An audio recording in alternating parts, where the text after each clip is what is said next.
Yukata. Arigatou gozaimasu. Yokata indeed. Thank you so much, Lava Crest. But yes, we are here back with some Adventures of Middle-earth. D&D 5e supplement set in the world of Middle-earth. Let's go ahead. We are joined by everyone except for Dain tonight as Valineth. He's here in spirit with us, but and also in chat, but he is not going to be here in a roleplay sense for the evening. But let's go ahead and just jump in and introduce each other. I can go ahead and jump in with Valineth. So Valineth is a fancy boy from the Rivendell or Imladris in Sindarin, and he is the healer of the group. He is a scholar. Again, high elf, and everything is a learning experience for him. He is by far the oldest of the group, but unfortunately, he is probably the least traveled of the group, that's for sure. And so he's learning a little bit every day as far as everything's going, and he's currently keeping a watch on the camp that going through Mirkwood. Let's go ahead and introduce Theodric. Hey everybody, I'm that Tubby Australian. I play Theodric Grimborn. He is the baby boy of the group. Just a young lad of 17 from Rohan. Wandering, learning, trying to find his place in the world, and just trying to vibe with his friends and do the right thing. Absolutely. And then next we have Jalen. Hello, I'm SpiderFern33 in the chat, and I play Jalen Grinfold, the aspiring warden from the Brelands. She is good with her words, good with her loot, good with her sword and shield, and she loves her pet dog Rufus, who will not be the first to be eaten, it would seem. Well, at least not yet. We'll see. And then finally, we have... Oh, by the way, before we move on, so you say that you're an aspiring warden, even though your class in this game is warden. Yes. Okay. Next. She's a fraud. She's a fraud. Sullying the name. Because if you'll remember, in her character one-shot, she failed to become a warden of the Brelands, so she sort of had to go rogue and do it herself. Gosh darn that honor that filthy day. rocks. And she would have had it too if it wasn't for those darn rocks. All it took was a couple stone throws to knock you off your pedestal. But alas, hopefully you can survive some spider attacks. Feanor, let's go ahead and jump to you. I am Nick, or Lava Crest, who'll be in the chat. I am Feanor, the man about to be devoured by spiders. Let's hope that I can continue on my quest to unite the lands, and that it doesn't end with me dead. Just your another typical day in Australia. Well, yeah, okay, and me in game as well. I guess I can talk about Feanor. And with this party of individuals, they are currently on a journey to protect a caravan going across Mirkwood. So let's go ahead and jump into a small bit of a recap of what happened the past couple of sessions. And so our company of adventurers, while meeting at the celebration, the Gathering of the Five Armies, they have banded together to protect the world of Middle-earth. They have not only stopped bandits and imposters, but they have also taken on the mantle of caravan protectors, to which they are doing so with Belgo, who is a young boy, along with his father, Baldur, who are traders from Esgaroth, Laketown. And so after saving them from imposter caravan guards, they decided to become these guards and then make their way all the way to Thranduil's halls, across Mirkwood, hopefully, all the way down the East Anduin Vales and into Woodman Hall and Woodman Town, where is the final destination. In Adventures of Middle-earth, there are things called adventuring phases, and they are smack dab in the middle of this adventure phase, to where there is a journey, and there are, between the beginning and the end of it, there are no such thing as long rests. And so they have to not only conserve their skills and energy, but be able to to do things that are smart for the entirety of the journey. And with this journey being over 90 days long of in-game time, they've got a lot to think about and a lot to conserve and making their way through Mirkwood. But teaming up with Belgo and Baldur, they had made their way onto rafts into Thranduil's halls, to where Feanor had come across his father, which he had not seen for 5 years, since the Battle of the Five Armies, as he was told to flee after he burned down a bridge that was sacred to the Woodland Realm. This was his first time returning to there, but also upon there, the party did not quite gain the trust as much as they might have hoped in Thranduil's halls. Maybe a couple kept daggers and some bad dice rolls contributed to this, but they were allowed to stay in Thranduil's halls, as Feanor explained just to his father exactly what happened in his backstory. And where he had been the past 5 years. And with that, the party restocked supplies, met a few fancy elves, and also began their journey through the Mirkwood. So they went along the enchanted stream, being dropped off on the far reaches of the Woodland Realm, to where they started their adventure walking along the elf path through Mirkwood. This elf path is supposedly kept relatively safe, but upon investigation, Feanor had noticed that this path doesn't seem quite the same as it was 5 years ago. Or even within the past few months, it seems to have changed quite a bit, as there are a lot of dubious plants and whatnot that have been growing. And now that they are guarding a caravan, their pace is not only slow, but they are constantly on the lookout, to which the party had started experiencing not only bouts of shadow that has taken over parts of the Mirkwood, but also there's something out there that's driving them perhaps a little bit mad. Some kind of magic, perhaps, in the air. But they're making their way through, and they are 16 days into their journey. And after these 16 days, Jalen has been hearing the sound of distant whispers on the still air. And they would echo to and from, but it was relatively constant. Feanor, noticing this on the 16th day, decided to talk to Jalen about this. And not only did they talk about the events that had transpired at Thranduil's halls, but with the dagger, but they had also spoke of this looming danger that perhaps they are being followed. And so Feanor, as he switched the guard to Valineth, decided to backtrack a little bit with Nymphiarion, his noble steed of the Woodland Realm, his stag, his white stag, and made his way back a little bit to investigate. And as he did so, the noises and the whispers started to grow louder and louder, almost to the point of chittering. A noise which he had been familiar with from his early days as a ranger. And so he made the decision to jump off the elf path into the road, to which he found that his suspicions had in fact come to pass. A group of spiders had been following them, webbing up the entire canopy and the forest on each side of the elf path, waiting in ambush, waiting for the perfect opportunity to ambush the party in their sleep.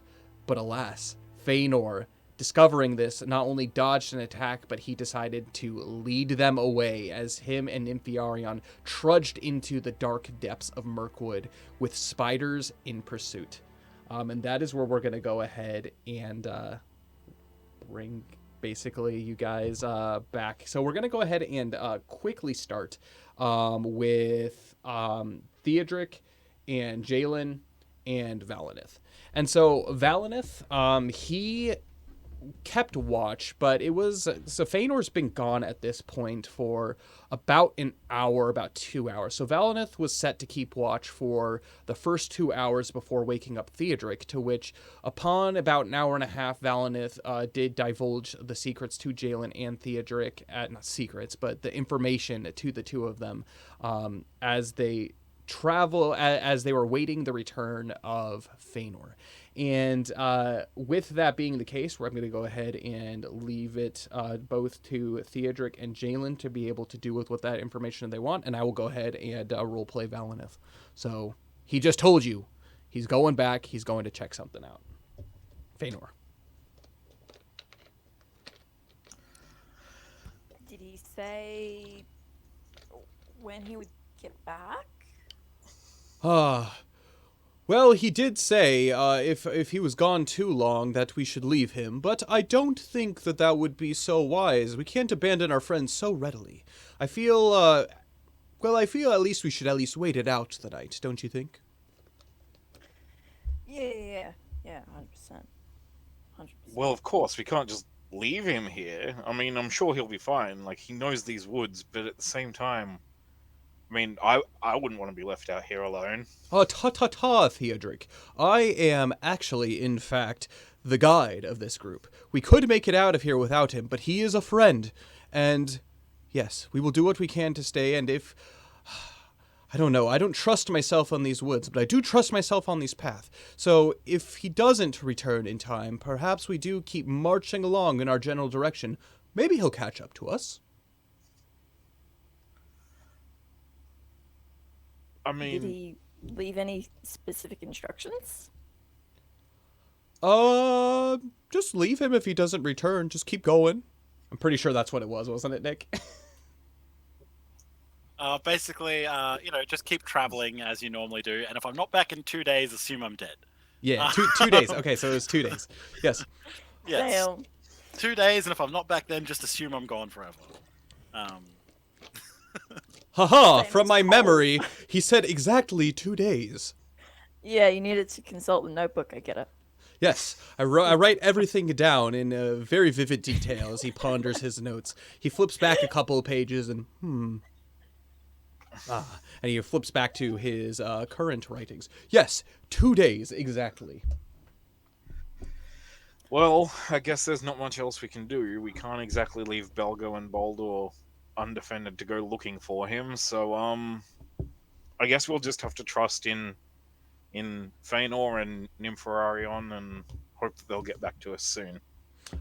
Indeed. I mean, it has only been a couple of hours, but he didn't say exactly how far back he would be going. Who knows? He could still be traveling to wherever location he is looking for. Smash cut. Oh my god! Can I just say how spot on your Valinith impersonation is? I will admit, it's giving me slight uncanny valley, because it's like, you can both do a very similar voice, but there's things that are wrong with, like, just different about it, not necessarily. And I'm just like, I don't know.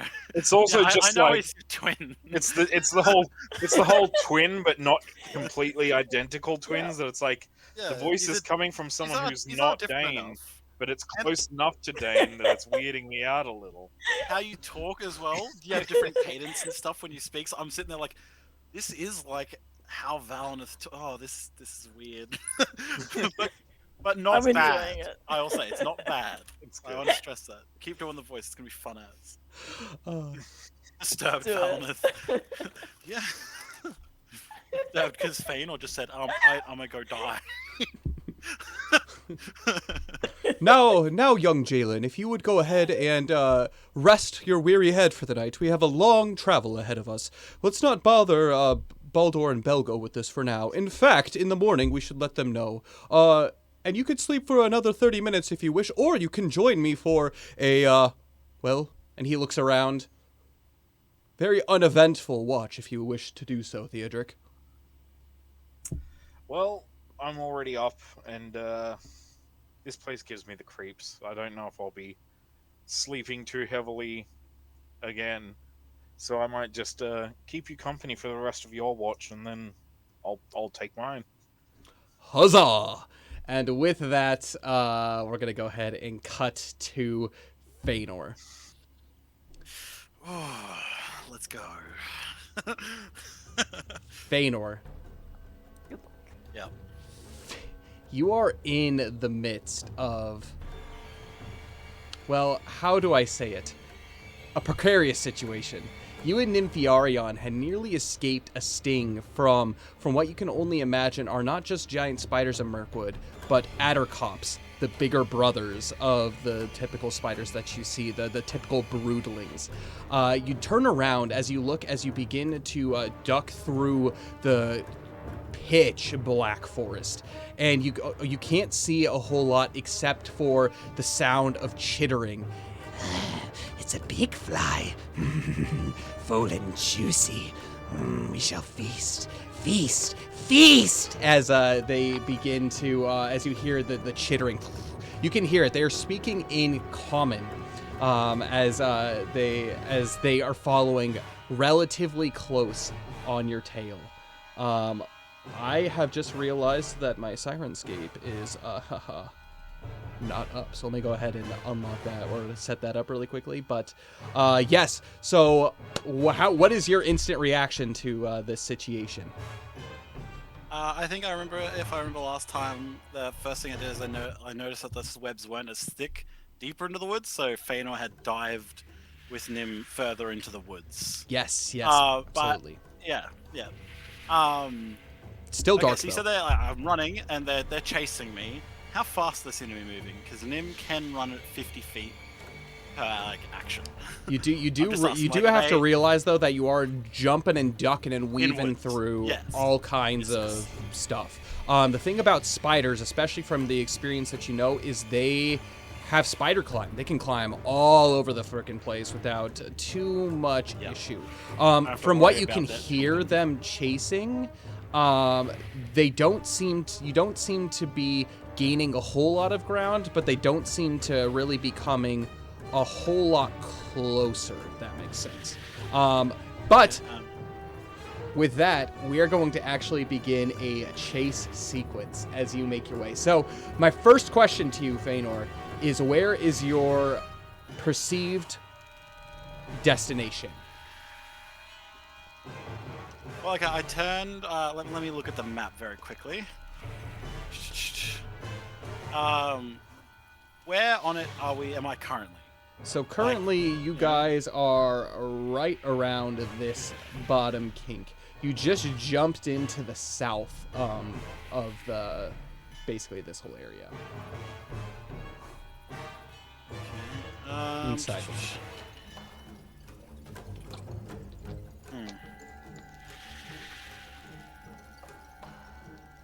I guess the main thing is he's probably just trying to basically loop around the long way to get back to the group. So he's going to go into the woods for as far as he really thinks is reasonable, and then loop around, hopefully try and lose the spiders. Okay.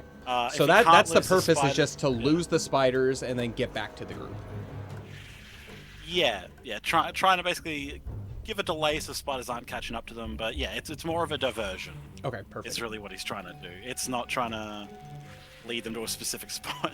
Okay, that's exactly what I needed to know. And so for this chase sequence, we're going to go ahead and pop up this chase sequence board that we've got here. And so with this, we're going to go ahead and begin here with Feanor. I'm going to actually have you make a survival check for me. Okay. As you're prancing through the underbrush. 19. 19. And so with that, from what you can hear, you can actually hear that each of the different spiders, each of these addercops, have a slightly different cadence to their voice and slightly different pitches to their voice too. And from what you can hear 5 different voices.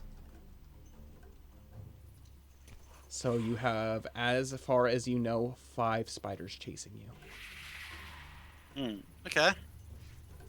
The way that this is going to work, without breaking too much immersion, is I am going to have you basically make a number of checks, either acrobatics checks, which these are actually going to be using Nymphiarion's stat block. So acrobatics checks, nature checks, and survival checks. So there's 3 types of checks that you have. as you're escaping from these spiders, you are going to be encountering a maximum of 6 obstacles that basically are going to be popping up. And with these, you have to make a decision which checks to use. Are you going to be using an acrobatics, nature, survival check? And with these, you can only use them once until all of them are used. And so if you use an acrobatics check to cross something, then basically that's going to be like Nympharion is going to broad jump this ditch. And I'm going to go, you do that, and then you use your acrobatics check and you roll that check. Then you can't use that until you've used your nature check, and this is your nature check, and then your survival check. And so you're basically telling Nympharion where to go and how to get around certain situations. Based on the rolls of the checks, you are going to be either gaining ground out ahead of them, or they're going to be losing ground. And so with that being the case,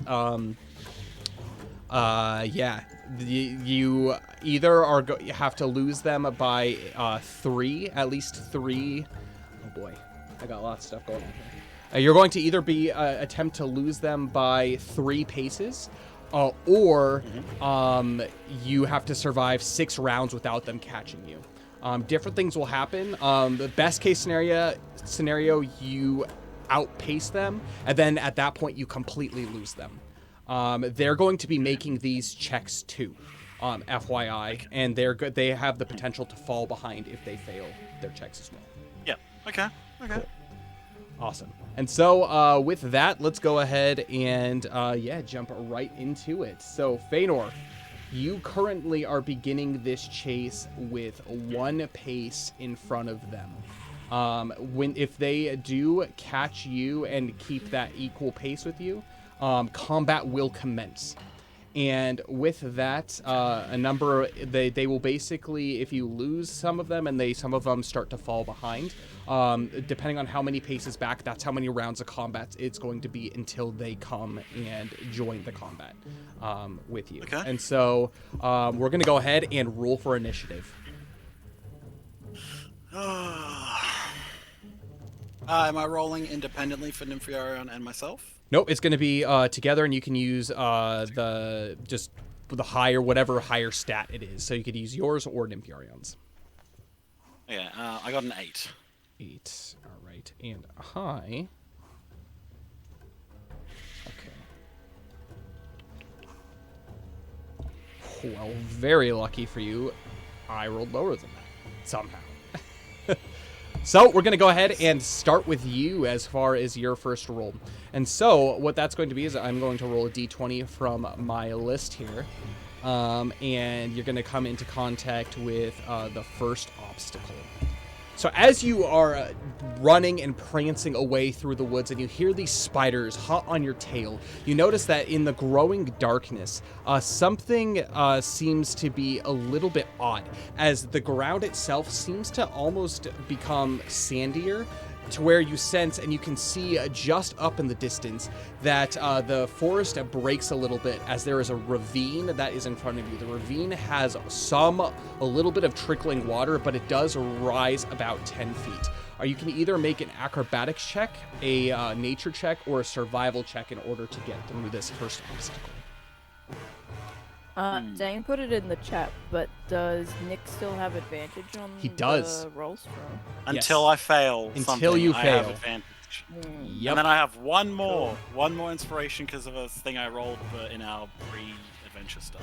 Oh, and FYI, depending on what you choose, which one, either acrobatics, nature, or survival, you get bonuses or negatives. So there's one that's going to be a +1 to your roll. There's one that is a no modifier, so 0, and then there's one that's actually a -1. So based on what you choose, there's actually repercussions to that. So FYI, so whichever one you decide to do, you can go ahead and narrate how you're using that check to get past the obstacle, and then we'll see how the spiders do with that. I did redeem roll a d16. I will roll a d16. Are you ready? I am very ready. Let's roll a d16. D16, here we go. And that is a 7. Sorry about that. 7. Okay, so first and foremost, we're going to have our first checks go. Well, I want to try and use. I'm gonna use survival. Okay. Because I'm gonna basically Feanor seeing this like sandier bank, seeing like that there's this river here. Is probably gonna try and like see if he can maneuver it in such a way where the spiders will be more caught in it. Like he can try and spot where the more rocks would be, where more of the solid ground. Absolutely, and this is a good use of this. You don't get any modifiers to it. However, there are no trees in this area, and so they end up actually getting a negative modifier to their roll because they are attempting to cross it, as it were. And so, go ahead and roll your check. You can roll it at advantage, but no additional modifiers to that. Yep. That is a dirty 20. A dirty 20. I love it.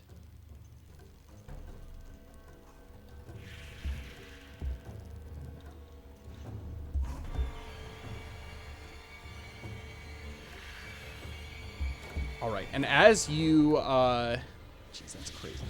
Dirty 20. As you do so, you make your way through and you find a spot where perhaps the ground isn't quite as stable, as the spiders can no longer climb in the canopy above. You do cross in that location. Nympharion, without any issue, leaps up over the ravine, and you look behind you and you see that exactly you are right. There are about 5 spiders, to which a number of them hesitate. The first one that comes through does hesitate, and with that being the case, actually ends up falling back 2 leagues.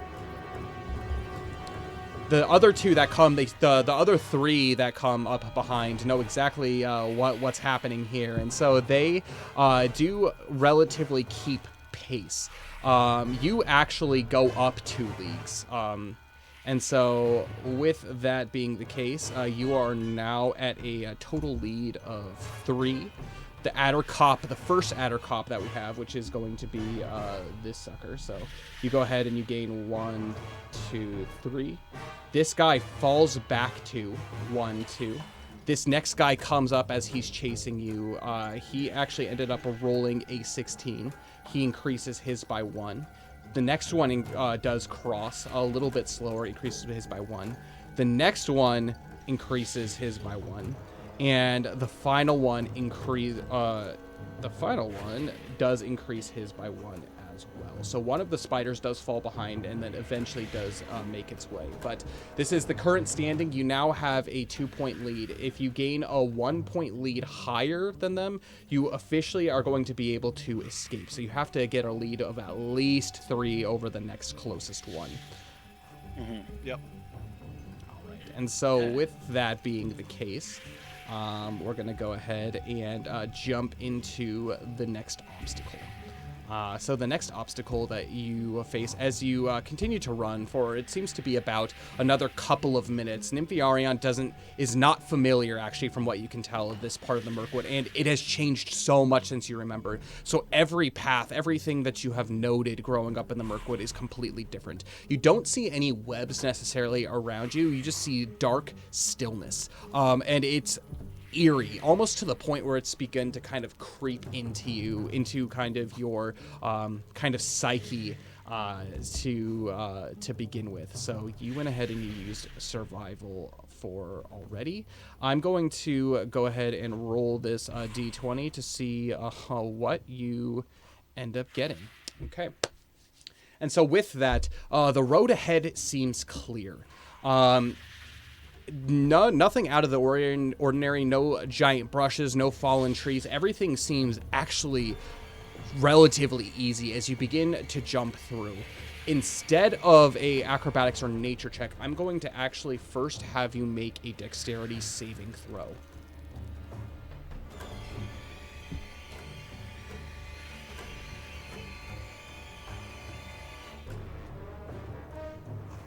Still muted. 21. 21. Okay, awesome. And so with that 21, I'm going to have you, you notice, actually, as the spiders seem to be keeping just far enough behind, almost you've realized that they are kind of hurting you almost to a degree into a specific location. And you have noticed as Nympharian rolls, he stops to a halt. And right in front of you, you see that in the middle of this kind of lightly covered ground, the dirt itself is moving slightly. And you can see 4 large, enormous legs begin to creep and peek their way out. Because you made that dexterity saving throw, I'm going to give you, with a 21, really good, I'm going to give you the opportunity to choose acrobatics or nature with how you're going to deal with this one. I might do nature. Nature, okay. Basically, it's like, realizing that there's like this is like loose earth that basically, from what he can see, the spider's covered himself with. Gonna try and maneuver his way off to the side, bolt him off to the side and run around. Keeping an eye on like the ground and where there are tree trunks and stuff on the ground, because if it was soft earth, like if there's roots and trees, they're not underneath it, or if they are, at least they're not in the earth. Okay, perfect. With that being the case, I'm going to go ahead and have you make your nature check. Any bonus? No bonuses. It's a 14. 14. And so with that, you just make your way around it as, boom, these giant legs reach out as if to grab you in. These spiders, from what you can see, this spider is much larger. You actually have realized that this creature in itself is a creature of rumor that not many Mirkwood Rangers have actually seen. This itself is a great spider. Great spiders are essentially the mothers, the main mothers of the Addercops. And it is old and it is ancient. It is not the sheer elephant size of Savage Taller, but it seems as if these spiders were leading you into the direction of some kind of a lair. And just narrowly avoiding it, you are able to do so. However, you don't make any further progress ahead of you, as that happens to be the case. You hear the rustle of spiders, and you hear shrieking, No! Mother! Get it! Stop him! Let us feed! Let us feed! as the skittering continues behind. Yeah. Thanos says, "Oh, by the Valor, you're hideous!" As he takes off on him. Super duper hideous, absolutely. Wow, this is actually going to be benefiting you in your favor. I'm rolling for all these other guys. And Wow, now that I've seen your mother, I know where you get your looks from. yeah, really. So Addercop 1, he doesn't make any further progress in coming as far as the chase goes. Addercop 2, he actually ended up rolling a natural 1, meaning he goes back 3 leagues. Addercop 3, he ended up getting 18, meaning he goes up by 1 league. And then Addercop 4, he rolled a nat 1, so he's dropping back 3. And then Addercop 5, he keeps pace with his other brother, and he goes up 1 league. You currently have a gap of 2, or of 1. No, that's 2. 2 in front. I'm 2 ahead. Yes, you are 2 ahead. Yes. And so you are currently still at 3, and yeah, it's going. With this might decide it and see how far if you're able to lose. But with that being the case, you also additionally have picked up a great spider on your tail as well.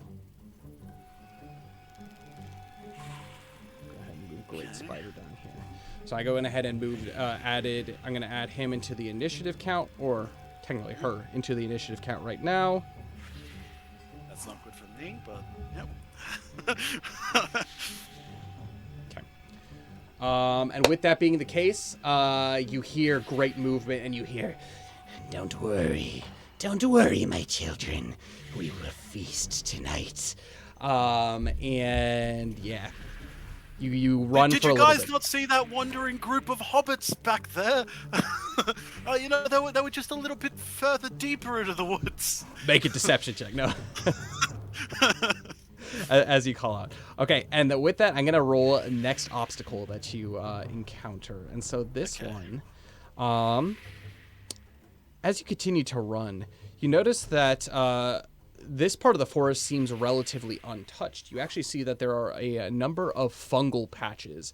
I'm going to have you just first and foremost either make an acrobatics check. I guess that's all you can make, acrobatics check, based on these fungal patches. You examine Nympharion, and he seems to be booking it. You can sense that there is a small bit of panic in his just his general demeanor, something you have actually not felt with your connection. But there are a number of mushrooms from various sizes, small ones, all the way actually up to large ones, the size of probably the size of like a stool. Like, they're pretty large. Yeah, how are you going to be getting rid of this or getting through this obstacle with a Let me elaborate. So I guess it's going to be acrobatics, and it's just going to be more or less loosening, I guess, the control that I have over. I'm still holding on. Don't you dare make me do a dex save. No. Basically letting Nim's natural affinity for the woodlands to guide him through this kind of area. While he does seem panicked, at the very least, that's the best time for prey animals, because they run really quickly and they on the flying as fast as they can, basically. Yes, how flammable does the surrounding area look? It's quite wet, right? Because there's mushrooms everywhere. Very yeah, wet. I thought so. Very wet. Thought so. Yeah, so I just got to do my acrobatics, and that's with Nim's stats. However, before you get a chance to act, you feel the as this giant spider comes up from behind you. It goes ahead and it sees that these fungal patches and just boom right through them, and just first foot boom right into one of them, the other one into a large one, and boom, these plumes of fungus spores fly all over the place. It gains by 1 towards you. Does not quite catch you as it finds its way into the opening, and I will feast on you. Feast on you. as you see it directly behind you, almost as if like it like within reaching distance. Go ahead and make your check. And again, these are at advantage until you fail. You technically haven't failed yet, so. It was acrobatics, correct? Just double check. Correct, acrobatics.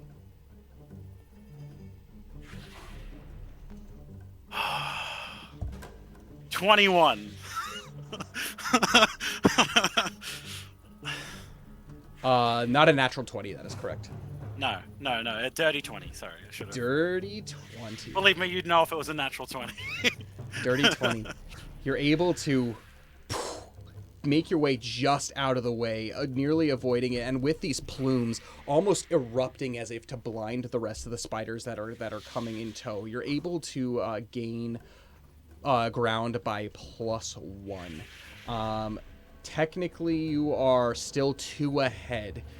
So you're not going to be escaping their clutches yet this turn. But as the other spiders start to make their way into this area, the very first one, number 1 here, he actually ends up falling behind one more. He's getting further and further behind, unable to actually catch up with the sheer speed that you are all moving at this point. The second one actually falls behind by 2. They seem to almost be in a way of like giving up to let their mother catch the 2 of you. The third one loses its ground by 1 as well. However, these last 2 that are there, they keep trudging along. The first one, he gains ground by 1, and the other one stays the same. And so at the end of the third round, you have not been caught. And you currently have a lead of 2. We're going to go ahead and jump into the next round here. You continue to dodge through, covering your mouth, and you can actually sense As Nympharion is running, he's doing everything that he can not to take deep breaths of the spore land. And within probably about 2 minutes, you're out of the fungal patches. And you've actually made your way into rather large and thick underbrush. You can go ahead and reset your 3, so you can either use nature, survival, or acrobatics now, whatever your choice is. And you have this dense, thick vegetation that looks as if it can slow anyone down. It's large. It rises about 5 feet up, like up to Nympharion's chest, as you have to almost wade through this endless underbrush that's there. How do you want to get around this underbrush?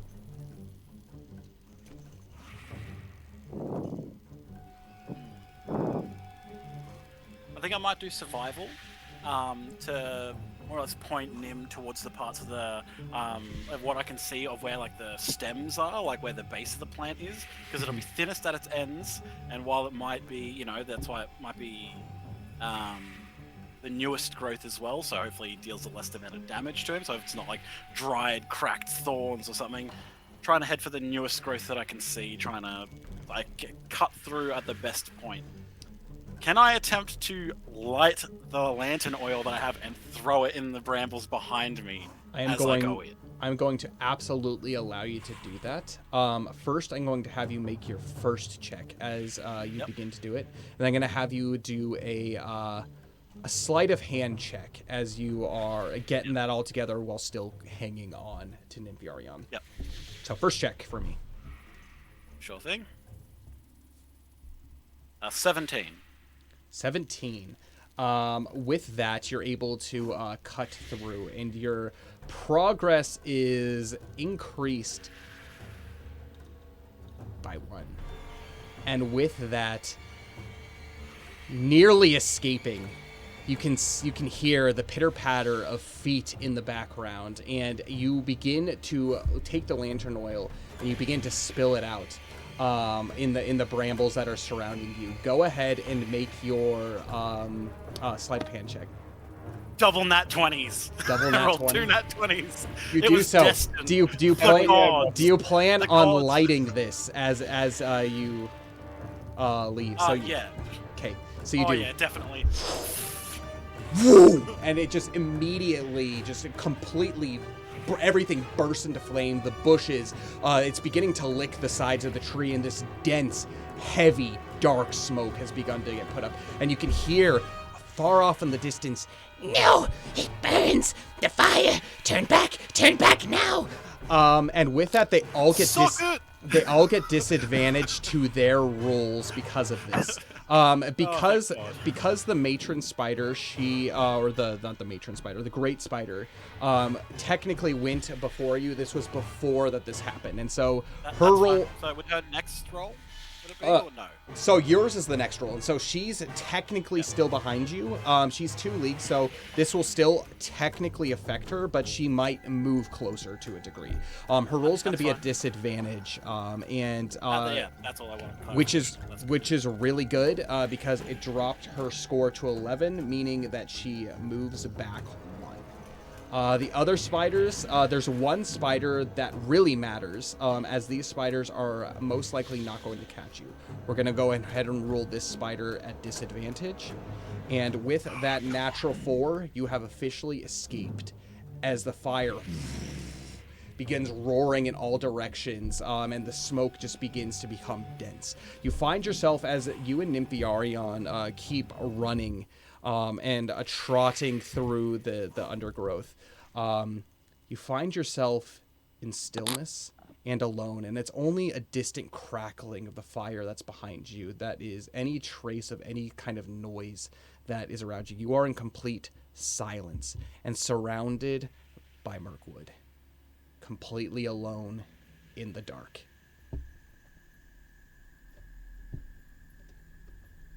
Well, Nim,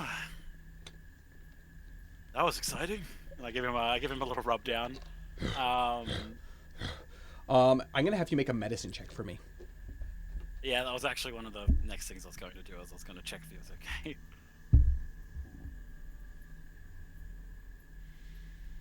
Natural 20 for 21. Natural 20. As you continue moving, you start to go into kind of a brisk walk. As you are far enough away that nothing really is going to be chasing you at this point. You feel safe enough to be able to do so. As you begin to examine, you jump down on the side and you kind of examine him up and down. You see that there are a number of scratches and scrapes that are on him. Nothing seems too serious, as it were. However, you do, as you make your way kind of towards the back haunches of an Nympharion, you see that there are actually scorch marks on the rear flanks of his fur. One location actually on his right back, buttocks, you see that it has burned a patch of his white fur away, and there is kind of an oozy burn mark that is there on his rear flank. He's continuing to walk, but he seems to be in a little bit of pain as the adrenaline begins to wear off. He's not limping, but he's not feeling great. Okay. Would I... Just trying to think about this.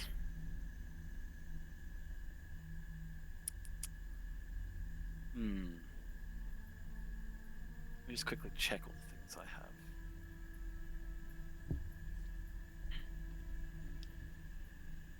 It's dark. It's quiet. You thought the elf path was oppressive. It doesn't even compare to the darkness of the wood. You ran for what seemed like a brief amount of time, but you look around you and you don't recognize anything. You're only 16 days from the border of of Thranduil's kingdom, of the Woodland Realm. You know this forest, especially northern Mirkwood, like the back of your hand. But everything seems to have changed. It seems older. The air's thick, not only with the smell of smoke off in the distance, but there's a oppressive musk to it. The smell is not familiar. It doesn't smell like the greenwood that you knew. It smells as if the wood is dying. You look around and you examine the trees on either side. You see that there isn't anything necessarily wrong with the bark. You see that there is some new growth and vegetation. But it's almost as if an entire part of the wood has been just placed here, seemingly out of nowhere, changing it out with the old part of the wood. The trees where they should be don't seem to be growing, at least in the relative area of where you are. Anything that you could use for tracking and finding your way back to the elf path seems to be almost non-existent.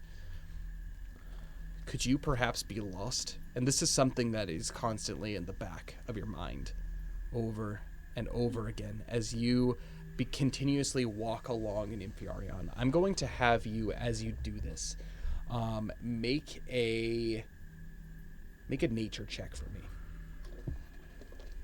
And again, this is still at advantage.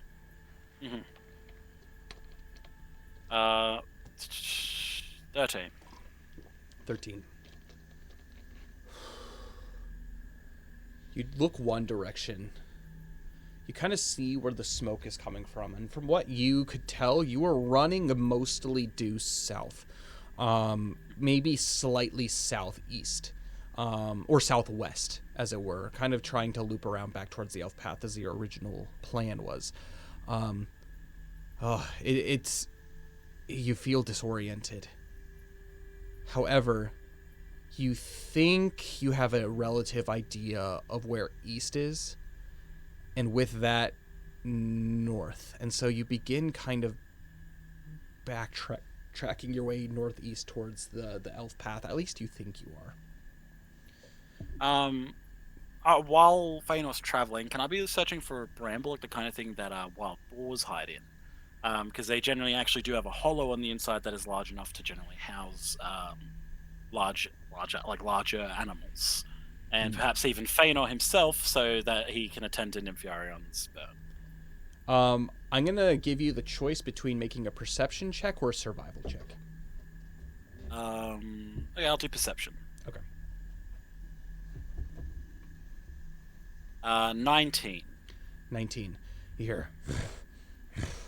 As each step, he seems to be becoming more and more in pain as you continue onward. You look out, and you know that there are boars in this area, and actually wild boar is one of the prized food sources of the woodland realm.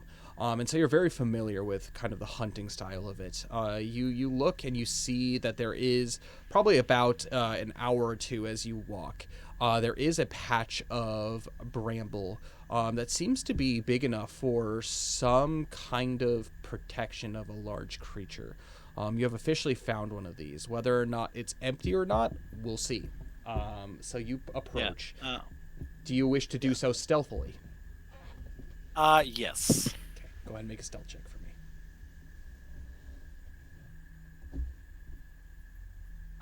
Dirty 20. Dirty 20. And with that, you look in and you hear something.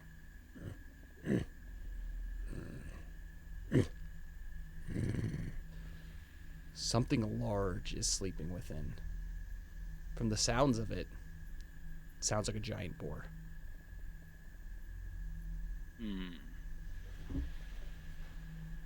All right. I'm gonna head back to Nim, lead him off a little bit because I don't want him to really. If he needs to, he can run in to help me. But basically, what I'm actually going to do is I am going to light my torch on the edge and set some of the very bottom of the bramble on fire, and then stomp it out to just the smell smoke. Is going in so to smoke out the boar. Mm-hmm. Make a survival check for me as you do this.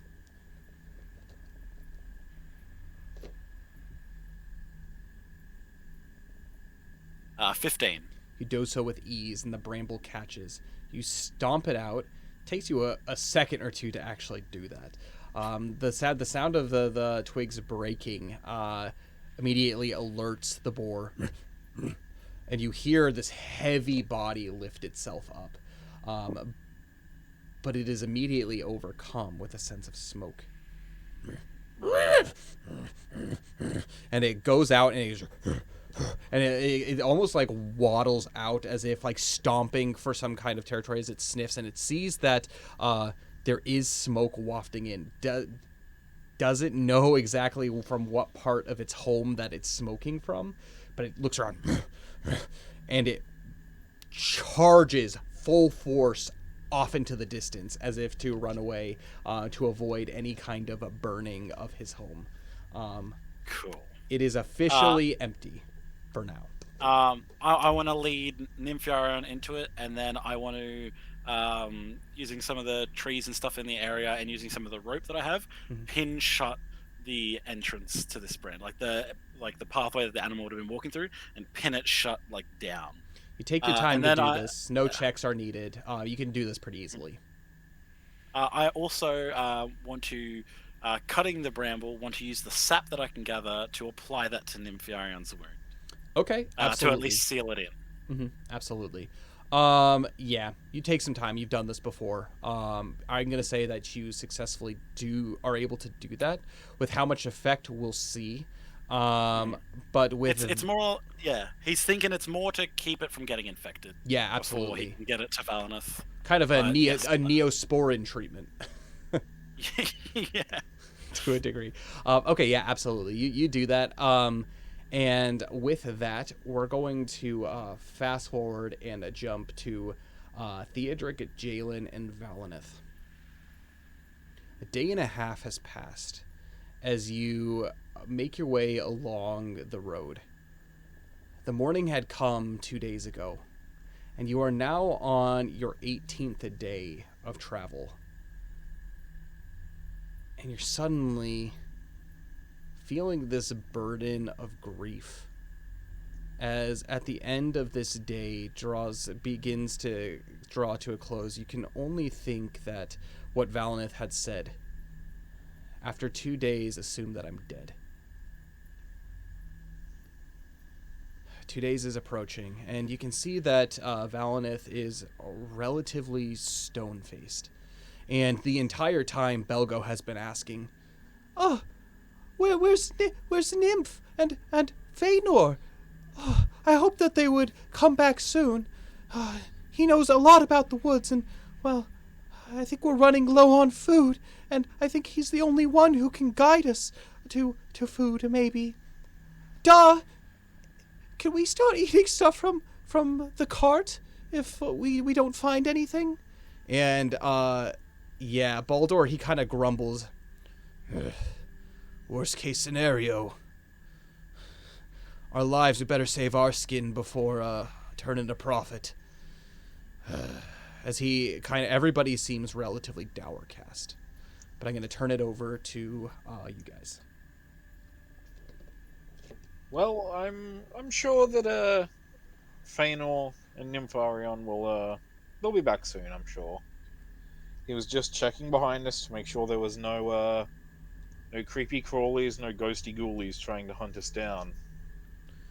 Yes, but wouldn't you think that he would have known if they were there or not?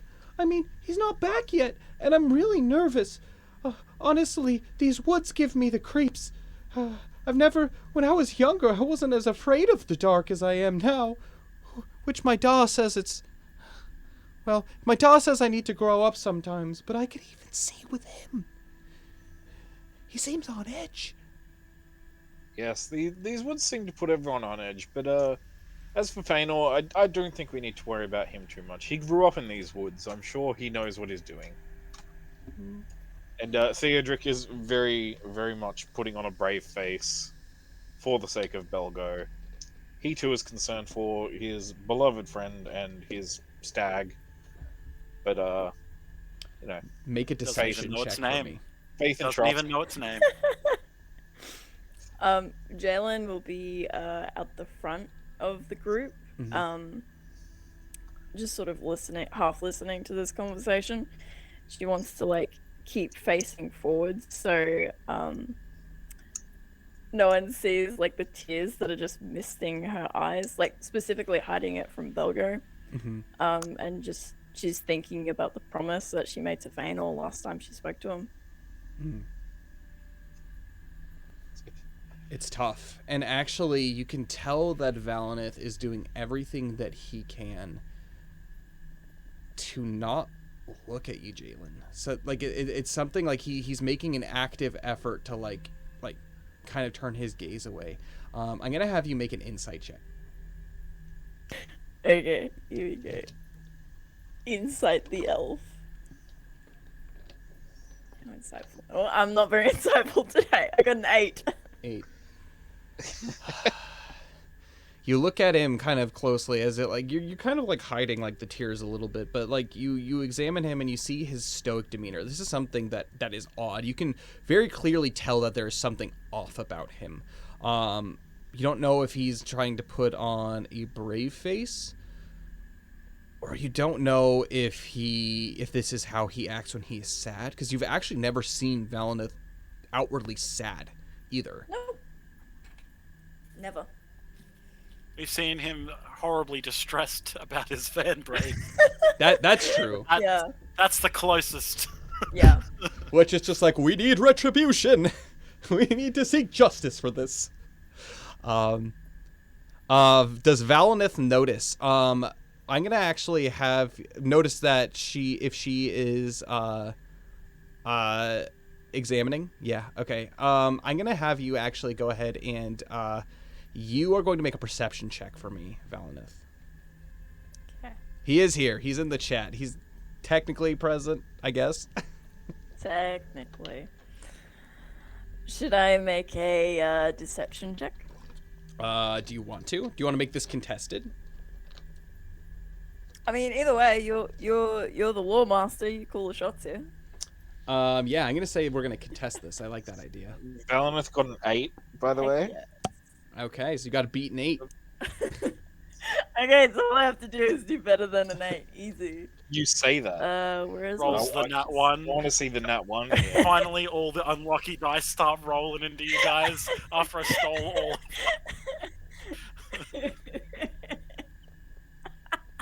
I got a 9, you fools! You got a 9? Both of you are not normal. You can clearly tell that well, maybe it's not clearly. You can see that he keeps looking back, but he sees that, like, you're examining him, but, like, he shakes it off, like, oh, it's nothing. He doesn't quite know, really, if you're looking at him, but this actually kind of tightens his demeanor to be more focused as he continues to walk through.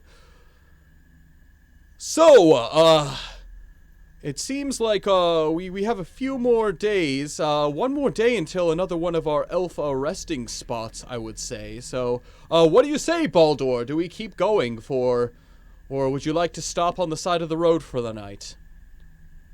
I don't know. I'll leave it up to how the rest of the group is feeling. And he looks down to Jalen and Theodric, and Valineth's nose is completely stuck in. What is your what do you want to do, Valineth, as far as, like, what is your vote on that? And Bell goes like, but I'm so hungry. Please, can we just? We've had only half of our rations each day, and well, you always tell me that I'm a growing boy and that I should eat. And Baldur, you can see that he kind of gazes down at, like, his own stomach, and it's just like just like growling, as Baldur has been giving up all of his rations the past 2 days to Belgo. Theodric, hearing this, is going to give Belgo one of his rations. Okay. Has also said he's going to give them the last of his elven wine. Okay. As you do this, Valineth, Baldur, he kind of puts his hand down and says, no. Feed the lad. And at this point, Valineth, he's already making his way back to Theodric, but back to Belgo, but Theodric has already shared some of his rations, and so Baldur just says, well, second thought. And he takes it and he goes ahead and he takes just, like, a very small corner of it and, like, eats it. And it does help him a little bit as he begins to feel a little bit more full. So very generous of you guys. That's only one charge of that, by the way, Dain. So one charge of your Lumbus. Yeah, it's the days are drawing on, and it is driving you all up a wall. Absolutely mad. Although it is interesting. As you begin to set up kind of camp for an early end of your day, you make your way over to the side and kind of set up some kind of relatively defensive boundary. And you kind of dole out each other's food rations. I'm going to have all three of you make perception checks for me. Yeah. That's just a D20, isn't it? For Whatever your perception is. yeah, it's just a D20 plus your wisdom modifier. That's Yeah. right. Unless you're Unless proficient. you have proficiency. So that is a 14 from me. okay, Valineth got a 17. okay, Ooh, 17 buddies. okay. I can't high five you if you're not here. High Something five my screen. you don't know what it is, if it is just the woods, but the past couple of days, your dreams have been filled with barbecue, cooked meat. You can swear that you smell smoke wafting through the trees.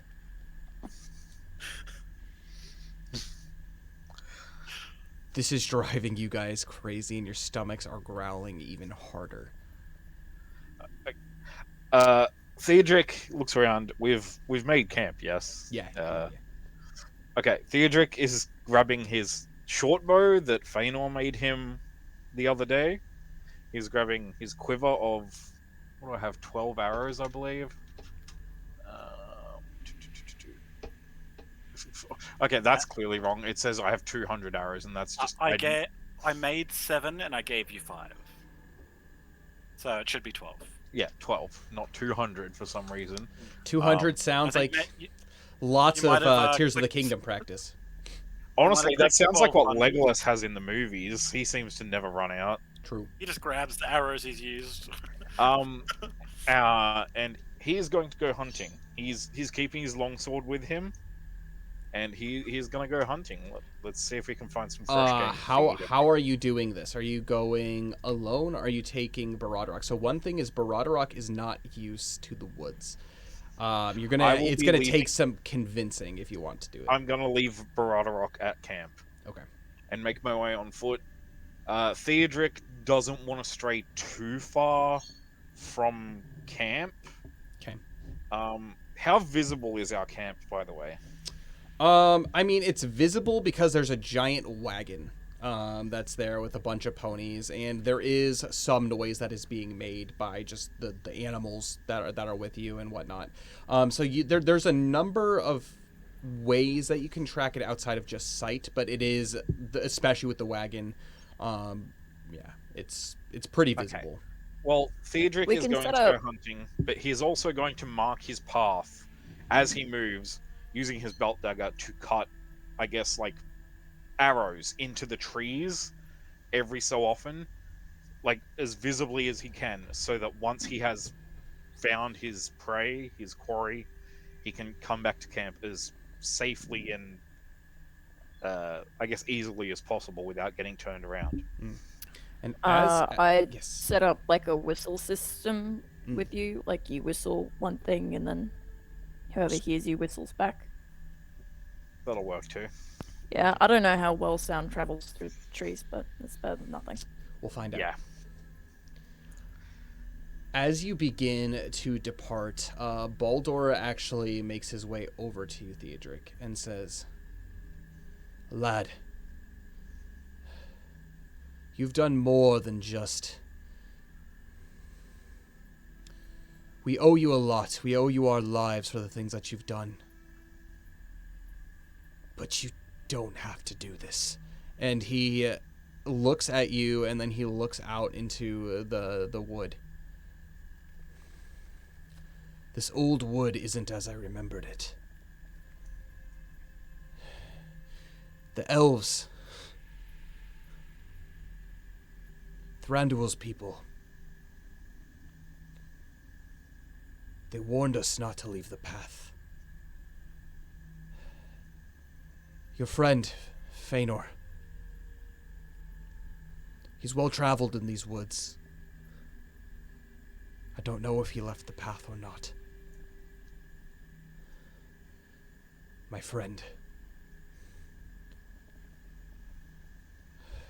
He looks at his son, and Belgo is actually standing, kind of petting one of the ponies, and Valinith is talking to him a little bit as well. "I've seen a lot of loss in my life. My son has experienced a fair share of it as well. I fear I can only continue to keep making up excuses for the absence of your friend. Don't make me have to do that for you as well." I appreciate your concern, Baldur, but food is getting to be an issue. Unless we're lucky enough to have, some wild game stumble upon the path, I'm gonna have to... He bursts out, like, chuckling. I might have to just leave the path a little bit, just a little bit. As for Feanor, I wouldn't count him out just yet. He has a lot of tricks up his sleeves, I believe. I know you've been putting on a brave face for my son. I think both of us know. If he was really just going to check out behind, something must have happened. He should have returned by now. You are right, I have been putting on a brave face for Belgo's sake. And possibly for my own, I do worry about Feanor. But I wasn't lying when I said I have faith in him. He's far older than either of us are, and he knows these woods better than most. So I'm gonna keep having faith, because sometimes that's all that you can do. Trust in the people you know, and keep a stiff upper lip.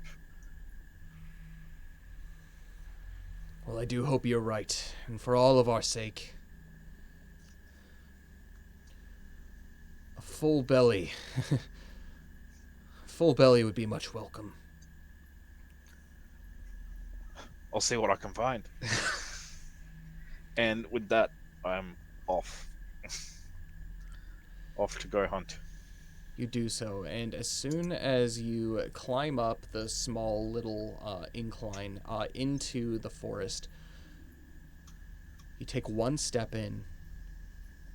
You can still see the light, you can still see everything from back behind, but the temperature drops a few degrees. It is very dark and very still. The noise that you are hearing from the animals immediately, and this is just one step in, immediately becomes slightly muffled. You can hear the creaking of old trees. You can hear the buzzing of insects far off in the distance and within your own ears. I'm going to have you make a wisdom saving throw for me. Okie dokie.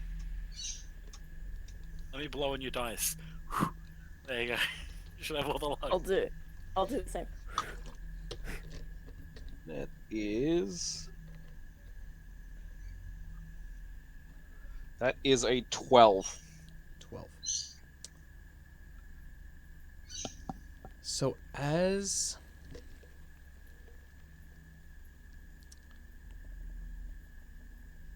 you do so, you look side to side, and a brief moment of fear comes over you. You remember that night in southern Mirkwood. And your vision almost blacks out to a degree, and you begin to look around you, and the tree line where you could easily see down into the camp seems to be gone, and you are now in the middle of a dark forest. You shake your head, continuously think to yourself, it's not real. We survived that. We've gotten past it. And immediately you're brought back. With a deep breath, you can see your friends. You can see the caravan.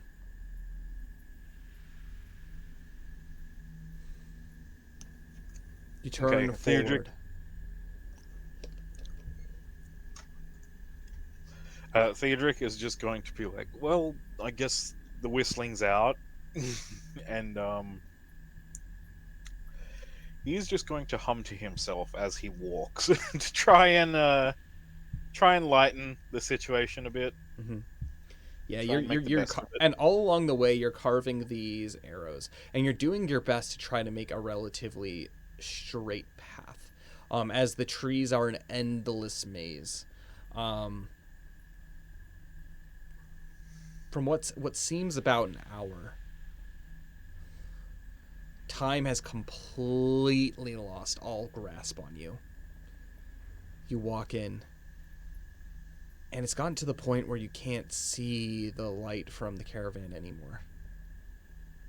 And it is just eerie. The shadows themselves that are cast along the path seem to move and creep up on you as you continuously move through. Oh yes, roll a d16. I will roll that d16. Absolutely. Heck yes, I will do that.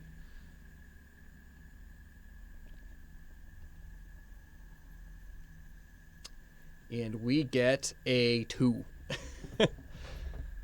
12 for you, Forge, but I got a 2 for me. But yes, you continuously creep in as you make your way deeper and deeper into the wood. I'm going to have you make a survival check, and I'm going to have you keep that to yourself. Going back to the party. The night draws on, and it is simply Jalen and Valineth. It's been about 5 hours since Theodric has left. No word from him.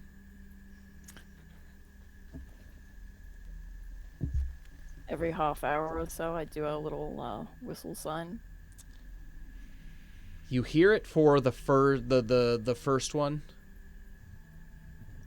and you think you barely hear something from the second one. You think. Theodric has not heard anyone past the first one. FYI, Theodric. Yeah. So you know. So good. All good.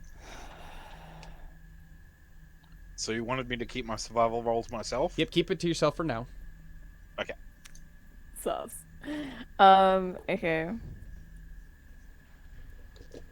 I guess, Jalen will just be, like, pacing the glade, like, looking through the trees, see if she can find that bit of moonlight. And, while she's keeping watch, she'll just be listening with all of her ears, just see if she can find Theodric or Fëanor, or even to see if she can hear that, like, hissing. Make a perception check for me. Okay.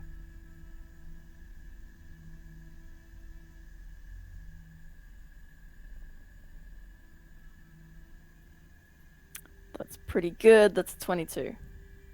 It's really good. During your watch, you notice that Valineth is up for the first part of your watch, as Baldur and Belgo have slipped off to sleep. It feels lonely with just the four of you. Yes, you have all the animals. You have Rufus to keep you company. It feels lonely. Valineth is humming something as he is looking at what you're doing and also looking up at the trees.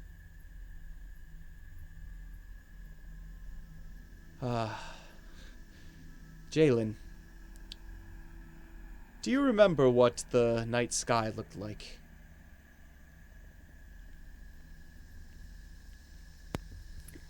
I saw a sliver of moonshine 2 days ago. It was the most beautiful thing I've seen in my whole life, probably. Well, you see, Jalen, there is a reason why us elves, most especially the elves of the woodland realm,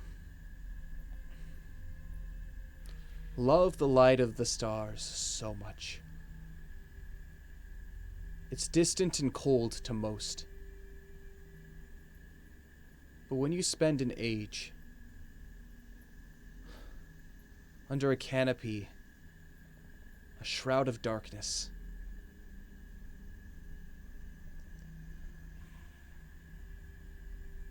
that cold white life far off in the distance seems welcoming, doesn't it?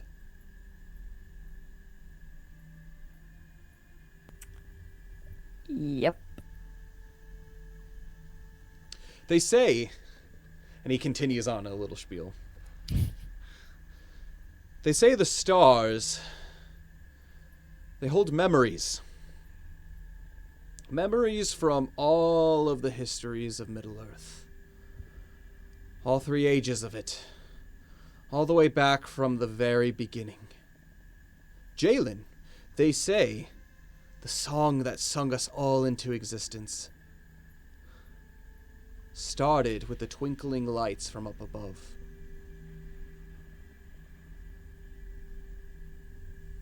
It's a lonely look up there, so far away, drifting off endlessly into the night. But every night without fail, those lonely stars have everyone's eye in Middle-earth. They are not alone. Yes, they're at a distance. But they're not truly alone.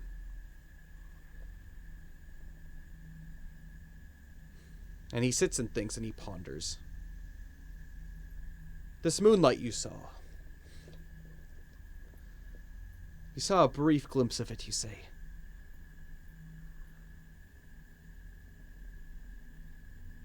I do believe in hope. I do believe in destiny. Perhaps that's just what we all need at a time like this. You had a rough go at it a couple days ago, and you've been rather quiet lately, Jalen.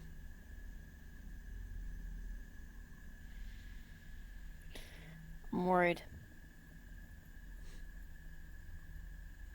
Well, that makes two of us.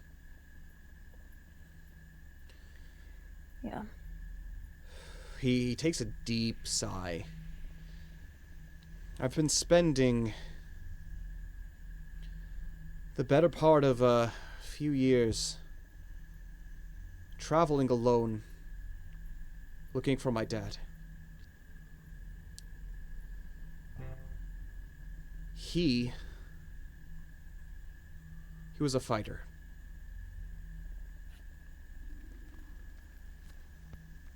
And we lost him a few years back. Yeah, it doesn't seem so long ago in the grand scheme of things, but when you lose somebody that you care about, lose someone that you love, it makes it so much harder to want to build relationships with others. Because I find, when you live as long as I do, the relationships that you make, rarely do they last. Or at least as long as I would like them to. And he kind of just stares.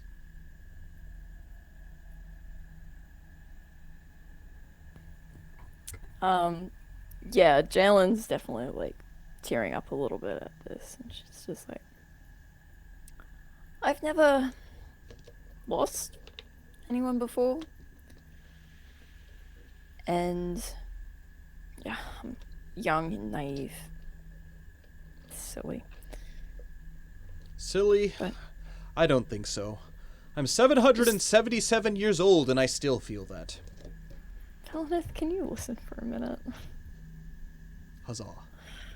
I don't know what happened to them. Like, they could still be out there, and then maybe I should go look, but then what could that do? I might not even find them, and then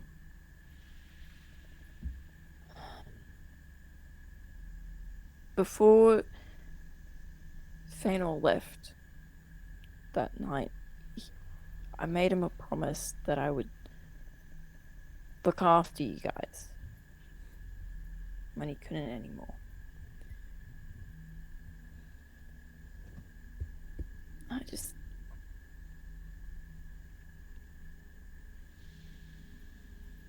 It feels a bit hopeless. But I have to keep going, because that's what I said I'd do. Ah, yes. The burden of travel. The burden of friendship. I do thank you for keeping that promise. I do feel comforted knowing that you are here amongst our merry band. Well, maybe not so merry these days. But not only for my sake and Theodric's. I can see the impact that you have made on Belgo. This is a lot to experience for any of us. I can only imagine at the ripe young age of 10 years old how he must be feeling about this. He's lost, and then he stutters for a moment. He thinks. He's lost a lot for someone so young. I guess that's the theme of this adventure. How to cope with loss. I'm still trying to figure that out, but Jalen, your presence alone comforts me. I don't know if that's any consolation. But alas, these dark woods, these dark days and nights, they do seem a little brighter with you in your presence. And look after us you have. And we shall do the same for you. We are traveling companions. We're pals. We're, in your language, mates. Yes. Mates. Yes. Mates indeed. I gotta say, if this is an adventure about dealing with loss and grief, I just think that's a really bad idea for a story. I thought this was choose your own adventure. Well, Guess not. the world does have a way of throwing sadness and despair. I guess it's part of our condition. Being mortal, being immortal, we all experience grief and pain. I do find, after time, which as an elf we have a lot of, it does ease a little bit. But I do find even more than that. The grief that I'm able to experience and the grief that I overcome, I grow from that. The things that, perhaps when I was younger and less experienced with the world, that, well, those things that seemed to really get on my nerves, that would really drive me down and make me depressed, they, in retrospect, helped prepare me for even greater heartbreak, even greater, well, overcoming failure, overcoming despair. The things that we've experienced, is particularly the bad, and how we deal with them help us to grow. But it doesn't make it any less difficult. He takes a big sigh.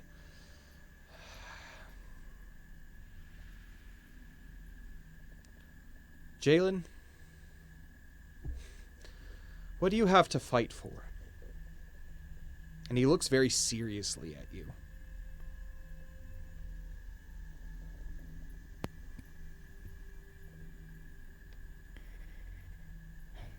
I started fighting as a way to prove myself.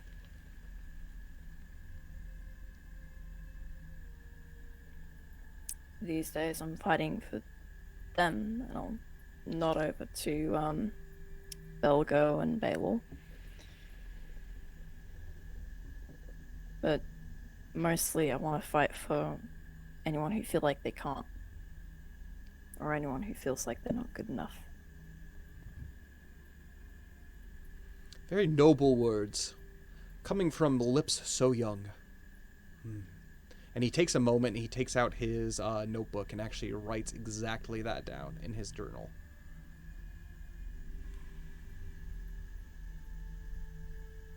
What are you writing? You know I can't read Sindarin. Oh, words of advice from a well-trusted companion. And words of comfort, perhaps. And he smiles at you.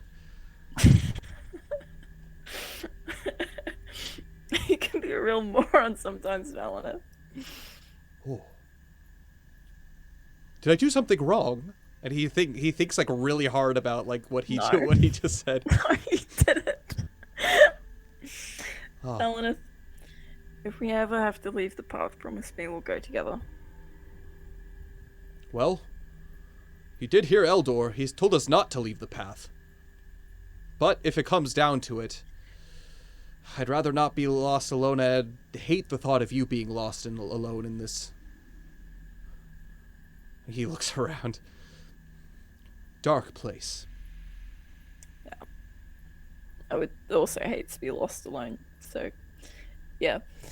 If I have to wander around the woods for the next 90 years, I guess you're it. Did you say 90 years? Oh, that's a long time. Not for you, you're immortal. Ah, true. She's like doing that sort of like mix between crying and laughing that you do when you're trying not to cry. There, Jalen. You do the one thing that does it is a long time, but it does irk me a little bit about that is I'm assuming 90 years from now, if we're traveling the Mirkwood together, you will have passed within that time, and then I truly will be alone. That is a disturbing thought indeed. Yep. Hmm. That's why I said only like 90, because after that I'll be dead. I mean, if we get stuck wandering the Mirkwood, there's a good chance we'll be dead long before that, but that's a bit grim for this time of night.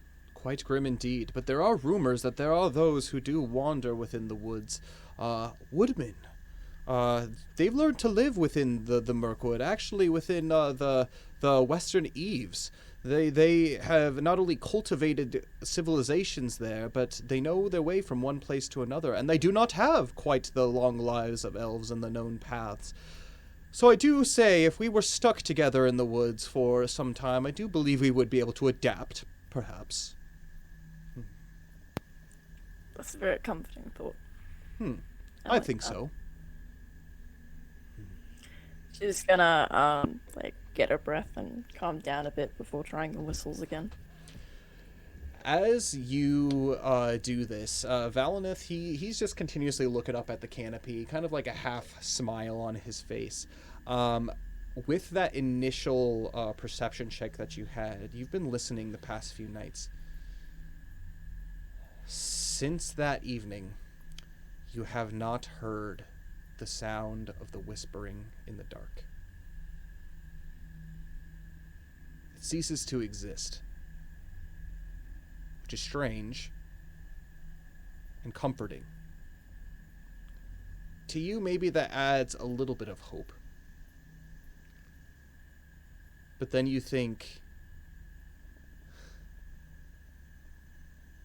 how afraid you would be out in the woods alone. You think back on your conversation with Valineth. You think to Feanor. If he is out there somewhere, he's experiencing this, your fear, alone. And immediately your mind jumps to Theodric, to which you start attempting to do the whistle again. You do so, and you wait. There's no noise. There's no sound in return. It's still dark.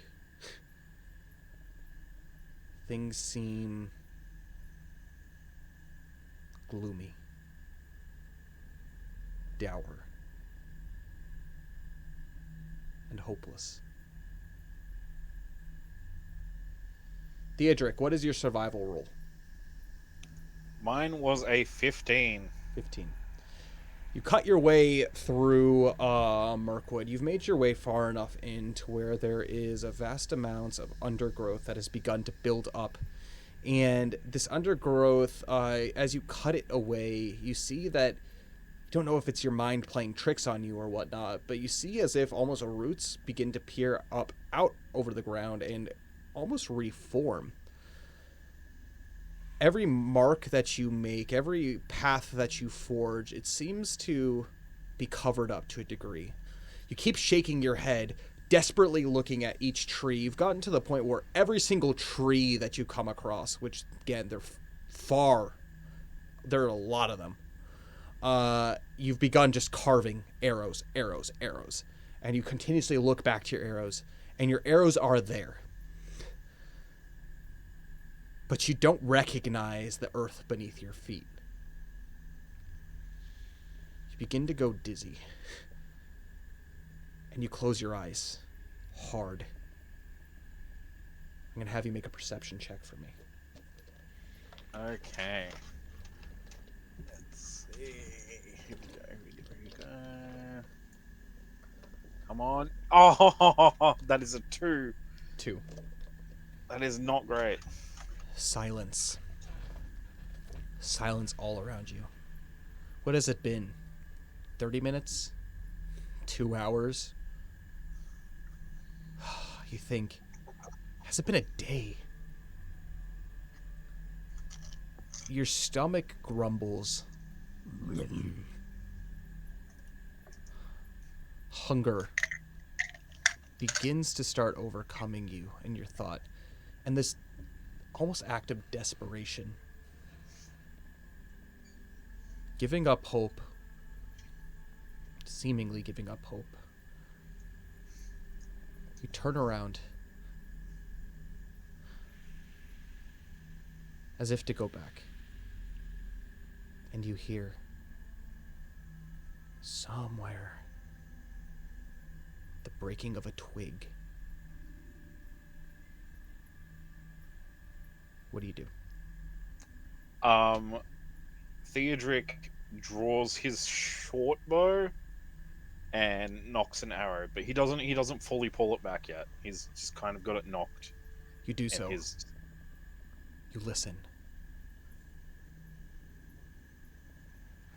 You can hear the sound of labored breathing.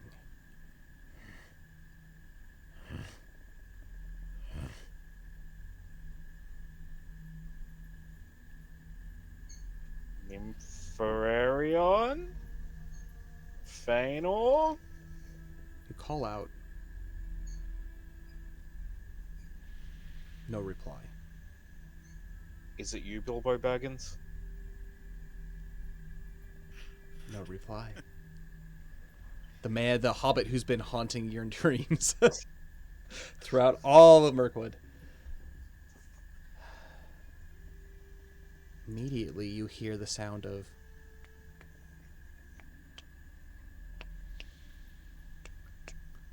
hooves crunching through the underbrush. It is dark.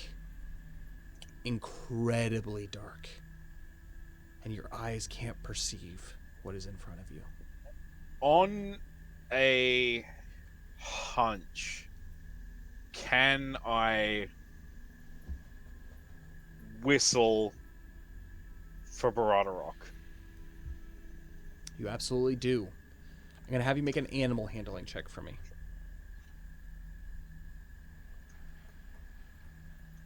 That is a 10. No reply. No whinny. No typical ruckus of happy trotting hooves coming up to your side. But you do hear, off in the distance, beneath the darkness of Mirkwood, the sound of these hooves slowly, but gaining a little bit of speed, moving away from you.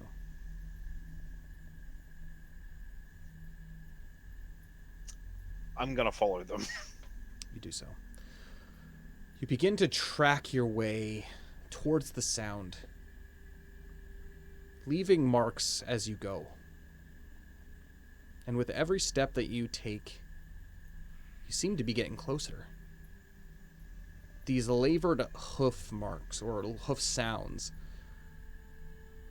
with every step you take, and every step they take, you hear the crunching of leaves louder and louder and louder, until you're just barely able to see, no more than 30 feet away, a large deer seems to be injured, walking, hobbling. Can I see, like, would I have to use perception to figure out what his injuries are? You can only see that he is limping on his back left leg. Okay. Because I don't want to eat spider poisoned meat.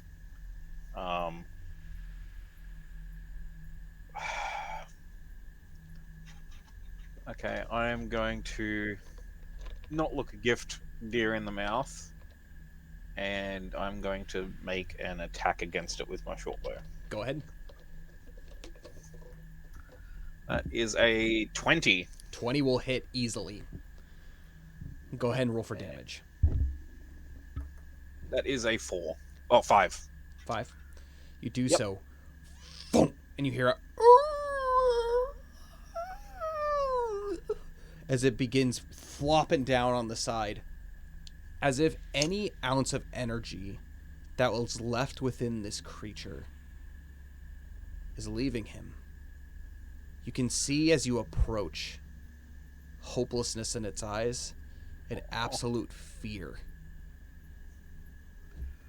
As Theodric approaches it, he's kind of lowered his bow and he's drawn his belt dagger, and he's going to kind of sit down beside it and like just kind of like pet it, and it's just, I'm really sorry about this, but you know, it's the circle of life, and like you'll be feeding a young lad and me and the rest of my friends for a good while, my friend. And then I'm going to put it out of its misery. You do so. As you feel, you notice that this deer has been through a lot. Its hair is sparse and mangy, as if it had experienced something. As if it had experienced something traumatic. You look back on the back left flank, and you see what look to be 4 giant claw marks down its flank. I'm going to have you make a nature check for me. That is a 12. 12. Ooh. The closest thing that you have seen to something like this is that of a bear. You've never thought about bears necessarily living in Mirkwood. But perhaps this escaped some kind of wild animal attack. Does it still look good to eat? It still You said it looks kind of looked mangy, so just spar. Not okay. Mangy maybe isn't the word. Maybe more disheveled. Like chunks of like pelt and fur have been ripped off. Like it had done everything that it had to escape whatever situation that it was. You feel lots of fleshy patches on it, but yes, not necessarily like poisoned per se. Okay. With that, I guess I'm going to start. I can't really carry the whole thing back to camp because I'm not really sure where camp is at this point. So I guess I'm going to just start cutting away parts of the meat and storing it. You do so. I guess just wrapping it in nearby leaves to keep it good until I can get back to camp. You do so, and as you do so, you notice that, man, this thing doesn't have a lot of meat. It seems almost half-starved, but it is meat nonetheless. And so you begin to pack it away, and after probably about 40 minutes of cleaning it up, you leave the carcass, and you have gathered a bunch of meat with it.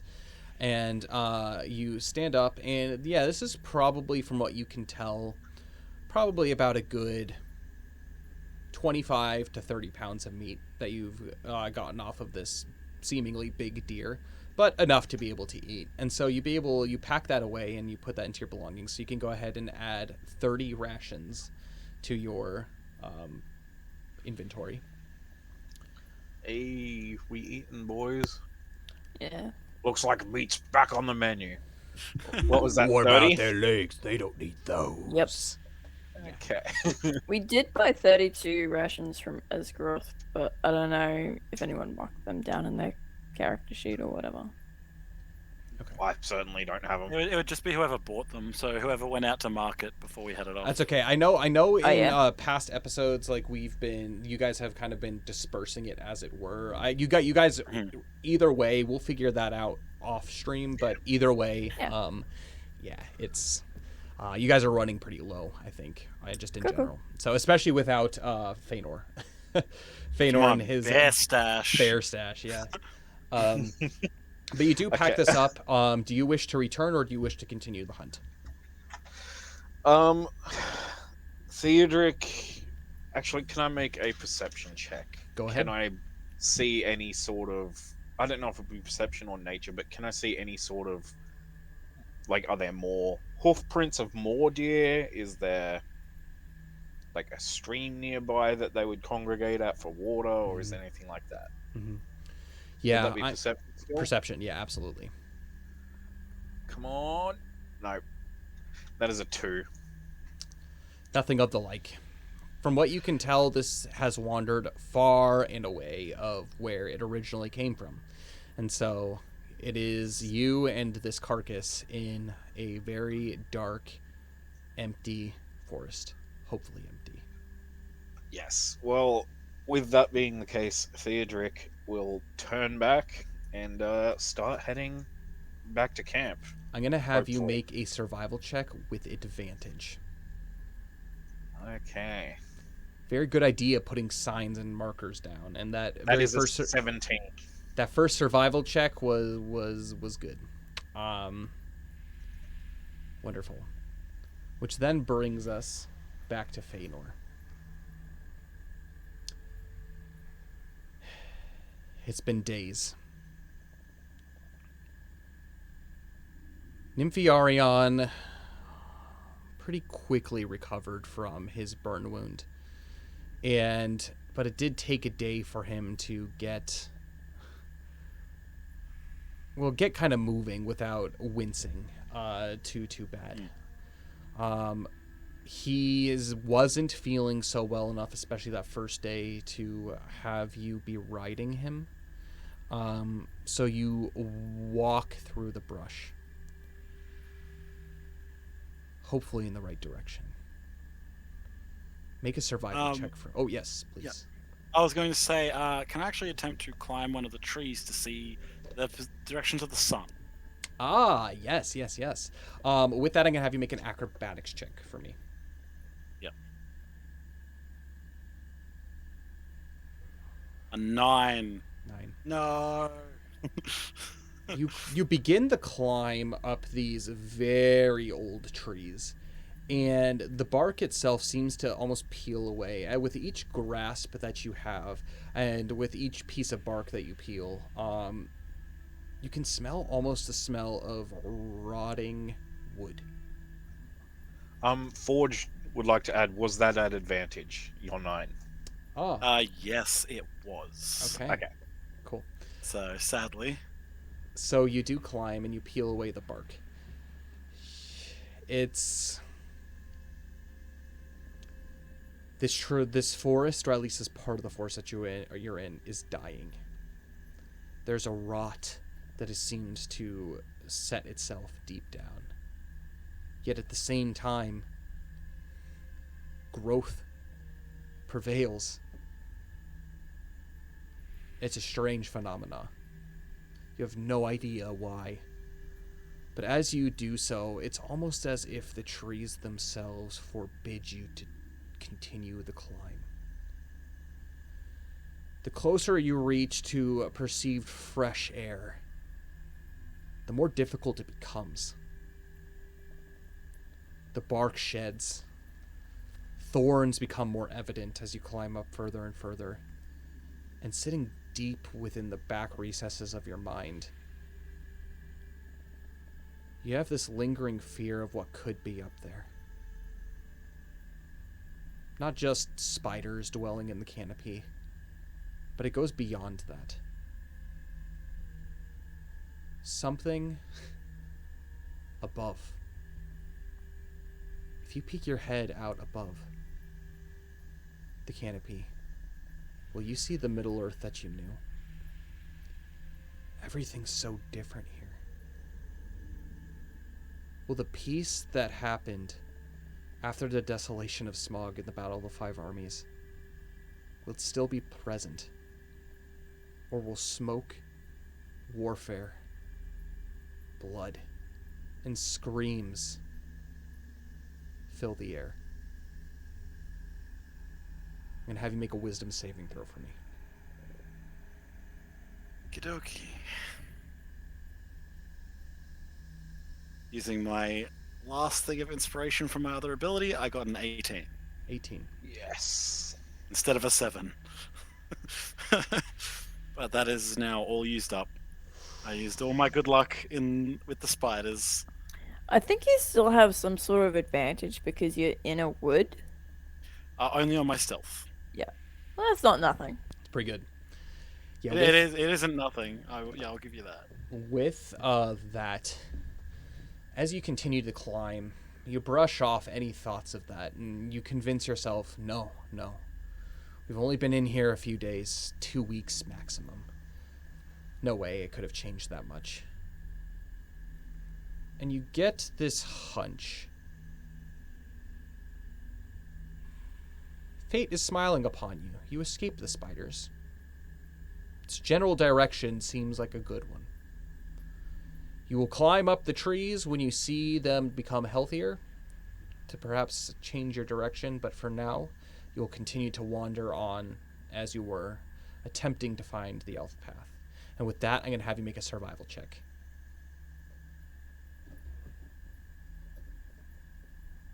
Natural 20. Natural 20. You begin to wander, and your courage begins to build, especially as you see Nympharion has made a relatively swift recovery. He's no longer limping, or he's putting his full weight on his wound, and this is another day has passed at this point. Still no sign of the wood, but you can tell it's nighttime. You look around you, and immediately your mind flashes back to a moment 50 years ago, or some. You were playing in these woods once, in this exact spot. The tree that rises up above you was just a baby. You gaze at it a little further. You examine it from root to canopy. This tree is not dying.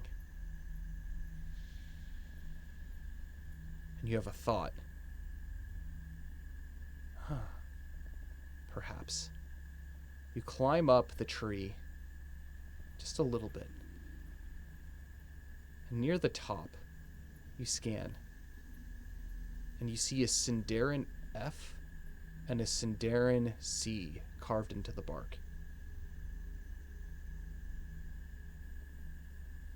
Chills go down your spine. And you're immediately brought back to your youth, when you and your friend Caranthiel had not a care in the world.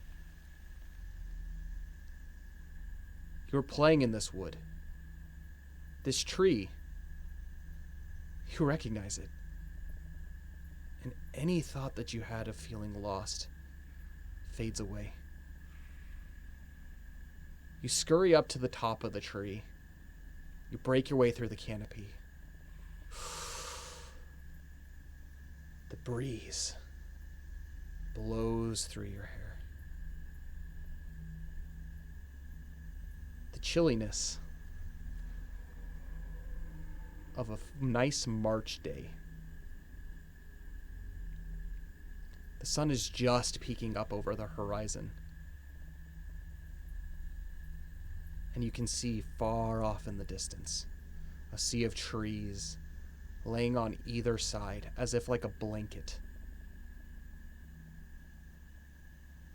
And just in your view, you can see the lonely mountain off to the east, piercing the sky. And to your left, all the way to the west, you see the Misty Mountains. The day is bright, crisp, blue, and sunny. And as the air fills your lungs as if it had been an eternity, you finally feel rejuvenated of mind and spirit. You take a moment, just enjoying the fresh air, and you descend the tree. And immediately you're overcome by darkness and shadow. It takes a moment for your eyes to readjust. And you see Nympharion. He perks up as you come down, and his eyes widen. What you are feeling begins to fill your steed. And any ounce of energy that he seemingly had lost has seemed to be restored, as this connection that you share goes beyond just feeling. It's almost as if what you had experienced, he felt. The fresh air, the memories. You're in the right direction. You know exactly where you're going. In fact,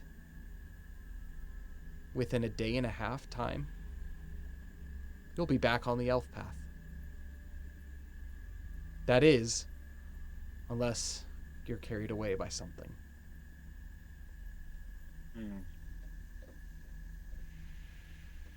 Cool.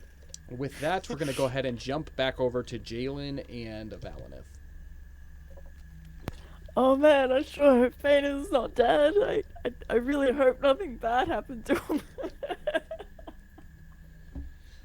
Valineth is taking watch for the night as you begin to drift to sleep. He rested for a brief time as you were looking around and deep into the woods. Theodric still hasn't yet to return. No sign of Feanor anywhere. And Valineth hangs on your words. Fighting for those who do not have the power to fight for themselves. He looks at Belgo, and he smiles. He continuously thinks back to the innocence that this young boy has. And while experiencing so much darkness and so much shadow, experiencing the same things that all of you are here in this wood. He's still a bright, cheery young boy. Perhaps quieter. But he does think to himself, perhaps innocence is what we all need to seek in these darkening days. And he sets watch for the remainder of the evening. The morning comes. Still no sign of Theodric. Still no sign of Feanor.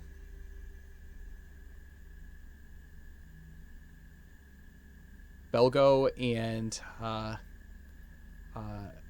and Baldur, they wake up and they start gathering the ponies and getting them ready, and then immediately Belgo says, Wait!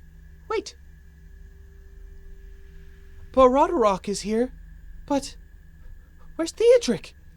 Theodric! Did you see him run off into the woods all alone? And he immediately looks to you, Jalen. Tell me, is he safe?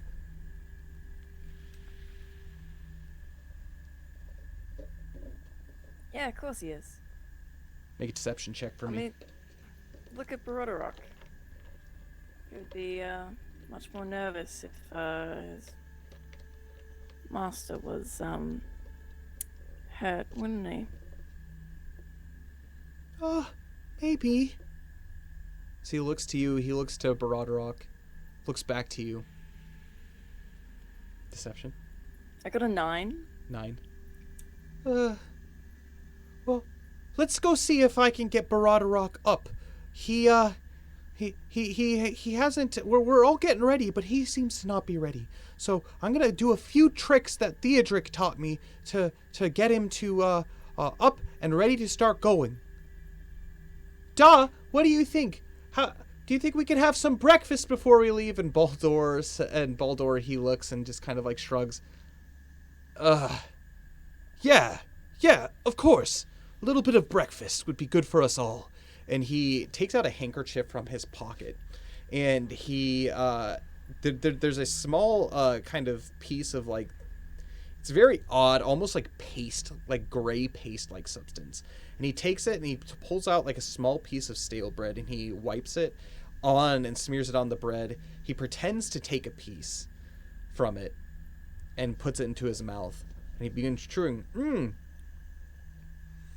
Your ma used to really like this. Here, try some. And he offers some to Belgo, and he tastes like, oh, really? And he says, it doesn't look very appetizing, Dad. No, trust me, it's so good. And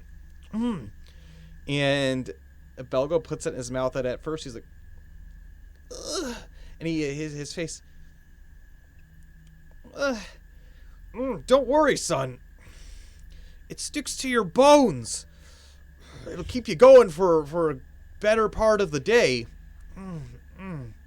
And you can see that Baldur, as Belgo is struggling to eat the food, you can tell that Baldur looks downcast as he starts roping up the ponies to the wagon. I'm gonna go and not off the path, but just staring out at where Theodric left last night, and just looking at the markers that he's left, and I'll try the whistle. I'm going to have you make a performance check for me, Jalen. Okay. I am not proficient in performance. Oh, that's pretty good though. Is Vegemite gray, FYI? It's black. It's black, okay. Like a really, really dark brown. Yeah, depends it how is much butter you put delicious. over the top of it. And it is Only- delicious. It's good in small amounts. Let's not lie to these people. No, It's only it good in isn't. small amounts. You're Do not weak, treat it. Nick. Don't treat it You're like weak. Nutella. That's the first mistake every American makes. You know build what up I have? resistance. You know what I have in my pantry right now? I have a jar of marshmallow fluff. Oh god. Just That's whip marshmallow up some fluff. Vegemite into it. Like, yeah. That is the breakfast of champions. Of legend. You eat that for breakfast. In every meaning of the Australian definition of a legend, that's the breakfast of legends. Nice. I have know no what, though? opinion on it because You I know haven't what, though? tried it. So Say what you will about marshmallow fluff, it would make some dope fairy bread. that's good to know. Good to know. It's true. Don't trust a fairy bread's trash. I mean, if you can get around eating just straight sprinkles, it's not that bad. Nick, you can't say things like this. You're gonna be deported, mate. Good luck They're gonna finding ship you off to Florida. The kangaroo mafia will come and They'll send you to England, where kick you, stuff you in the pouch, and the next thing you know, yeah, you're making your way to England. Well, you're gonna have to live off. They don't beans, have bangers Vegemite in and England. mash. They have the Marmite. beta Marmite. Anyway. Anyways, back on back. track. So, the dawn of the 18th day has officially commenced as you make your performance check out into the wilderness with your whistle. What was my roll? Yes. It was a very filthy 20. Very filthy 20. Ugh, this is it's dripping. What did you do to this stuff? You whistle. It's covered in Vegemite.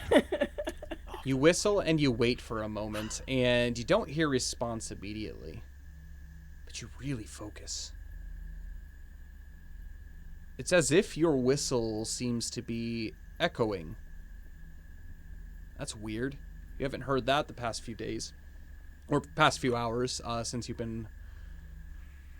So you whistle again. This time, the echo seems louder. And it is preceded with footprints. As a very disheveled, exhausted looking Theodric stumbles out into the light. And Theodric, as you do so from your perspective, Jalen sees you clear as day, looking a little bit worse for wear, but with a heavier pack. You make your way through, and this journey back was an endless nightmare for you. It took every ounce of your strength to move forward. You so desperately wanted to sleep. Your energy as if it were drained from you. But you just kept thinking, one more tree. After the next tree. One more tree. And you see the light from the lanterns on the caravan. As if it were a dream. And you stumble out onto the road, down the side of the path. You've returned, but you've gained 1 point of exhaustion. Where do I write that? Exhaustion, I believe, is going to be tracked. Isn't it? It might just have to be in notes, isn't it? Like, does D&D Beyond have an exhaustion tracker? I think it's D&D conditions. Yes. So if you click Yes. on the conditions tab at the very bottom, it tells you your level. So you can click level 1. Very nice. I think that's an update. I'm pretty sure that's new from the last time I've seen That's it. good So to know. Not seeing. Roll 20 Yeah, is the same. conditions see is it. right. Conditions is right under HP. You have to click on conditions. It says add active Oh. condition, and then at Yeah. the very Oh. bottom, So you got one level. defenses and then conditions. Oh, there we go. Yeah, it's right across from your AC. Found it. There we go. Cool. Okay. So Jalen just like sags in relief and just like pulls Theodric into a hug. They're like, Boy needs a "Oh." nap. Baradorok I- gets up immediately as Belgo starts to do the scratching. See, I told you it'd work. And then all of a sudden he gets up and goes over and just like starts like nuzzling like the face of Theodric. Hey, boy. Hey, Jalen. Hi, everyone. Let's not leave the path. Like, then we're leaving the path. I agree with that. Like, I got meat, but, I don't want to do that again. Oh, you look really bad. Do you want to ride in the cart today? I think I'm gonna ride in the cart, yeah. Yeah. Baradorok can grab your pack. I feel like I'm going crazy, but it felt like the trees were moving. It felt like they were messing with the markings I made. Maybe it's just the woods getting to me, but it really felt He's- like nothing was staying still. Like, yeah. I think I kind of get it when Feanor said that the trees could be alive and play tricks on people, but I'm tired. I'm very tired. You are. And honestly, just rest. We can talk about it later. But on the bright Um, side, I got a full deer. That's great, but I'm much happier that you're here. And Valinith, he says, "Oh, well, welcome back and well met, my friend. Did you have a did you have a successful hunt? You look a little worse for wear, but nothing that a little sprucing up can't do." And he goes and he begins kind of like brushing like Theodric's hair and kind of like trying to straighten him up. As he's just kind of like sagging. I'm glad to see you, Valinith. It was a successful hunt. The deer was a little on the skinny side, but it'll still feed us for a decent amount. Venison. I hear that is the traditional food here in the woodland realm for the elves, and yes, us in Mladris, we tend to prefer more vegetables, but I am hungry, and I will say I could eat a whole deer myself, but oh dear, of course, I shouldn't be rambling about such things. It's fine. Any sort of noise right now is welcomed. Ha ha ha! Well, Jalen has a very lovely voice. Perhaps she can serenade us with a traveling song. As tempting as that is, I think I'm really just going to take a nap in the cart with Baldor. Suit yourself. I see. It clearly was a long and treacherous track out there, and you are a better man than us. Well, you went out there alone, and you returned in one piece. You left the path, and you returned. Well done. Yeah, don't think I'm going to be doing that again. Stay Well, on the path. At least not by choice. I see. Well, perhaps what the elves were saying, Well, perhaps there was something to that, but, one thing down, one companion reunited to us, and hopefully another is soon to return. But we shall still keep going, and in the back of the mind, Valinith continuously thinks, it's been 2 days, Feanor's dead. It's rough. Theodric is going to... Time to check Obviously, his- Baldur's butt before we go. Ah, good call. Theodric's just going to be checking on Barada and making sure he's all good to go. 1 sec, everybody. My headphones just died. Oh, Feels bad, man. well, Feels very, very bad. so unprofessional. Well, Just seeing get as better they're- headphones. I Quick, don't know. let's what get you're everything in talking before about. his headphones come back. While he's sorting this out, let's talk Let's about... compliment him while he can't hear us. What an unfortunate time for this to happen. Haha. Any time is an unfortunate time for that to happen. Does anyone know any good jokes?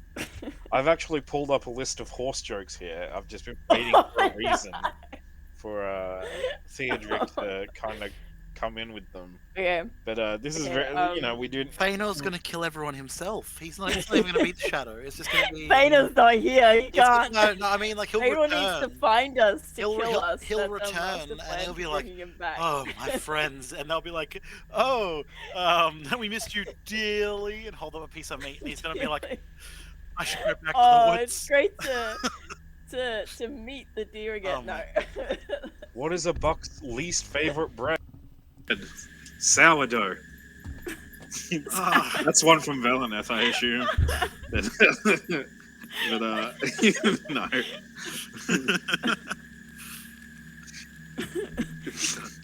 You know, I've heard that deers get really good like television signals because they have good. finish the joke. They have good what? I got okay. Yeah, they- You started this. You better end it. Okay. I'm back and I can hear. Thank God. Hold on. He's back. He can Oh, hear our no. horrible Oh. jokes. Oh, now he has to watch back to see exactly what we said. Oh, it was good for the lore. We haven't been just telling deer jokes. Oh dear. Oh, there we go. Okay, anyways, and so, Hazal, I shall check out Baldur's buttocks and we shall move ahead. Wait, hang on. Do the rest of us know that Baldur's got like sores from being on the wagon, right? I don't know, do you? I think I'm the one who suggested that. I think you Valineth- do now. Well, I did. Well, otherwise, we're just like, why is he checking out Baldur's buttocks? He lifts a lot. Don't you worry, we've got plenty of privacy here. You know, a patient doctor, well, I guess there's not really confidentiality here.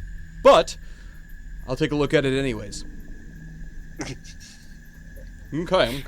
Yes, that seems to be healing up just fine. Okay. Make sure to, well, I could perhaps guide these beautiful stallions of ponies through the Mirkwood. If you want to go ahead and walk a little bit, that could be good for your leg strength. He continues. He just keeps talking as he's investigating. But yes, you begin moving forward for the day. You linger just a few moments waiting for Feanor to return, but alas, he does not return to you this day.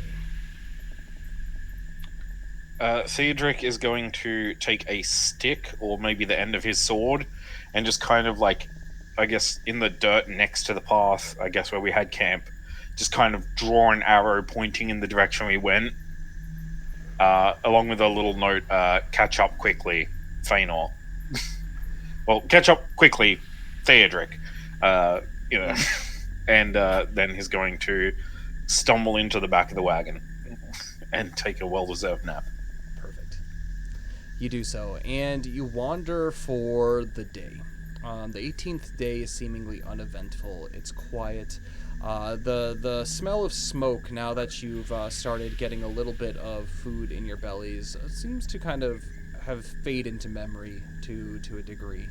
You rest, and actually this is the first time, Theodric, as you are on the cart, you drift in and out of sleep. As you do so, you think about the journeys that you've had so far, but you think about your home. You've not thought in your entire life that you would be in this situation that you are right now. Hunting for survival in a dark wood, searching for answers. Answers that seem very far beyond your reach.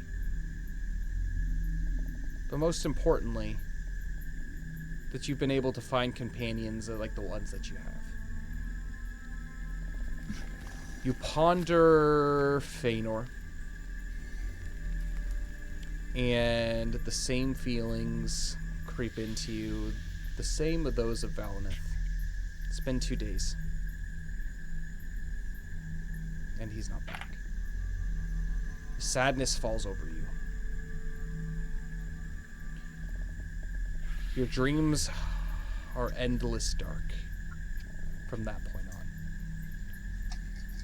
Thinking about Feanor, alone in that darkness. No arrows to lead him back to the path.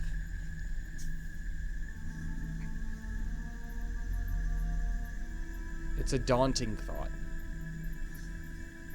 And it hurts your heart to think about it. But the thought haunts you. I'm going to have you roll a wisdom saving throw for me.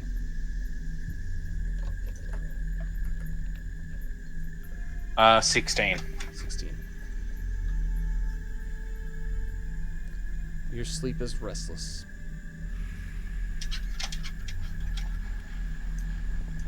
But you do feel that the wagon moving underneath, that there is hope at the end. You'll be out of this wood eventually. Jalen, what are you experiencing at this moment? Mostly relief that Theodric is back, and like the fact that he actually brought food with him is so far at the back of my mind, because like even in that joy and release of having one friend safe, there's one friend who's definitely not safe. So she's just trying to focus on getting this group through the woods as quickly as possible. Absolutely. And you do so. You do so with this relief in your heart. It's as if there has been a burden lifted from your chest, and this day of travel seems easier to you. You seem grateful. You feel grateful, as opposed to bored or desperate. This is a good day. A very good day of travel. Valineth, he is up at the front, and he has his map out as he continuously leads you forward. By the end of this evening, in about, we'll say 12 hours' time, we should be stumbling upon our next resting place for the day, for the evening perhaps. Another one of the elf camps on one of the sides of the road. This one, I do believe that this one is... yes, it seems to be one of the bigger of the group, and so we can have our opportunity to spread out if we wish to do so, but we will be able to have a much larger fire this evening. As you continue onward. Evening comes. Nothing changes. You come upon a very small opening. It's not the same as what you saw, where it was like kind of this gradual incline up onto kind of this kind of hillock, flat hillock. This one seems to have a small, kind of with arching leaves, branches that kind of cover it up. About 8 foot straight path Ah, well, according to the map, this should be it. Shall we? Baldur, does this look familiar to you? And Baldur, he shakes his head. Aye, it does indeed. In fact, this is a place where Belgo and I have made a few memories. Actually, we wrote a song together about, well, perhaps some other time. But we did write a song together here, back in the day when, and then he thinks for a moment. Oh, come on, mate. I have to hear it now that you've told me that. Duh! You said we learned a song here. Oh, is it the one that Ma taught us? And Baldur, he looks down. Aye. Indeed, lad. The one your ma taught us. And he goes into his bag, and he pulls out what looks to be some, like, small horn. Kind of like a French horn, to a degree. Belgo, your mom would have wanted you to have this. And he digs inside, and he pulls out a fiddle. A small fiddle.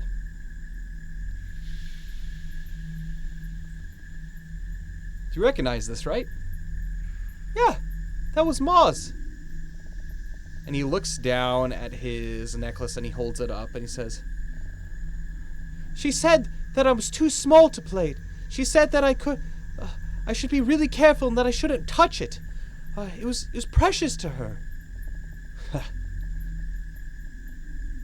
But you are the most precious thing in the world to your mother. You know that, Belgo. Well, that's a pretty nice fiddle. But...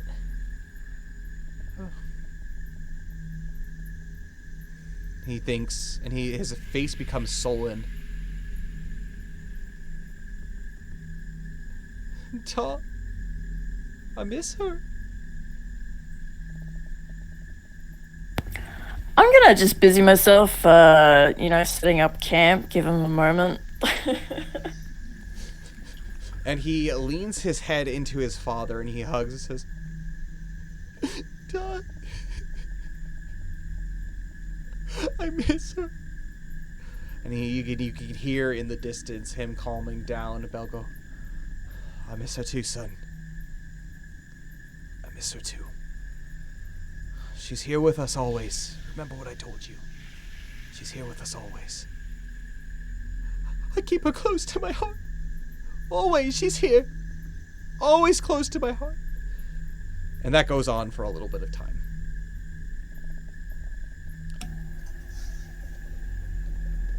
You settle down for the night, and this is very interesting. It doesn't look like the traditional campsites that the elves have made. In fact, this actually looks like it was designed for a feast. There are a number of detached pieces of very finely carved wood that upon examination look like they could potentially attach together to create a table of many lengths.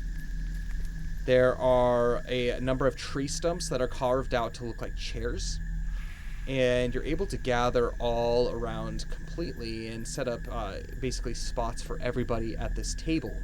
It doesn't take you long to figure out how it works. And Valamuth says, "Well, isn't this quite a luxurious treat out here in the middle of the woods? How did I not see this on my original path through the woods? Oh, perhaps the hidden entrance, as it were." And he looks down at the kind of where the trees cross over a little bit. And with that, you enjoy a very pleasant evening. Actually, one thing that's quite interesting indeed is Theodoric.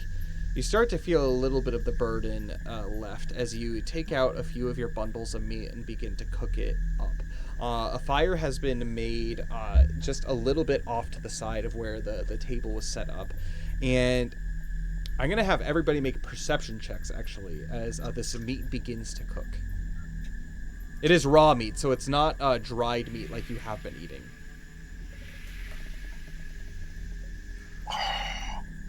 I got a natural 2 for a 5. Natural 5. I like it. I got a 6. A 6. And It's- Valineth, if you are still here, buddy, what is your perception?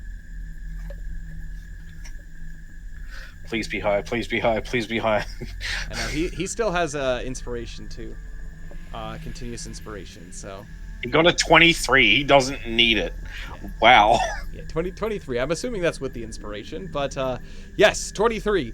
And with that, It is not. That was all natural. Oh snap! Well, he gets the that's really cool though. No inspiration. That's you can use your inspiration regardless, but 23 is super high. Valineth, you begin to be like, that meat smells a little odd. Where did you say you got this from? But like all you can smell, Theodric and Jalen, is delicious meat. Ugh. Just you cannot wait to put this in your belly. Same with Belgo, same with Baldur. I got it off a deer. It looked like it had been attacked by something, but the meat seems unspoiled, and I didn't see any real signs of poison or anything. So, you know, it looked to be in good health, just exhausted and like it had escaped a bear or something. Can I see the meat that you had gathered? Can we lay it out on the table, perhaps? Sure. He looks it up and down. I'm gonna have you make a investigation check for me, Theodric.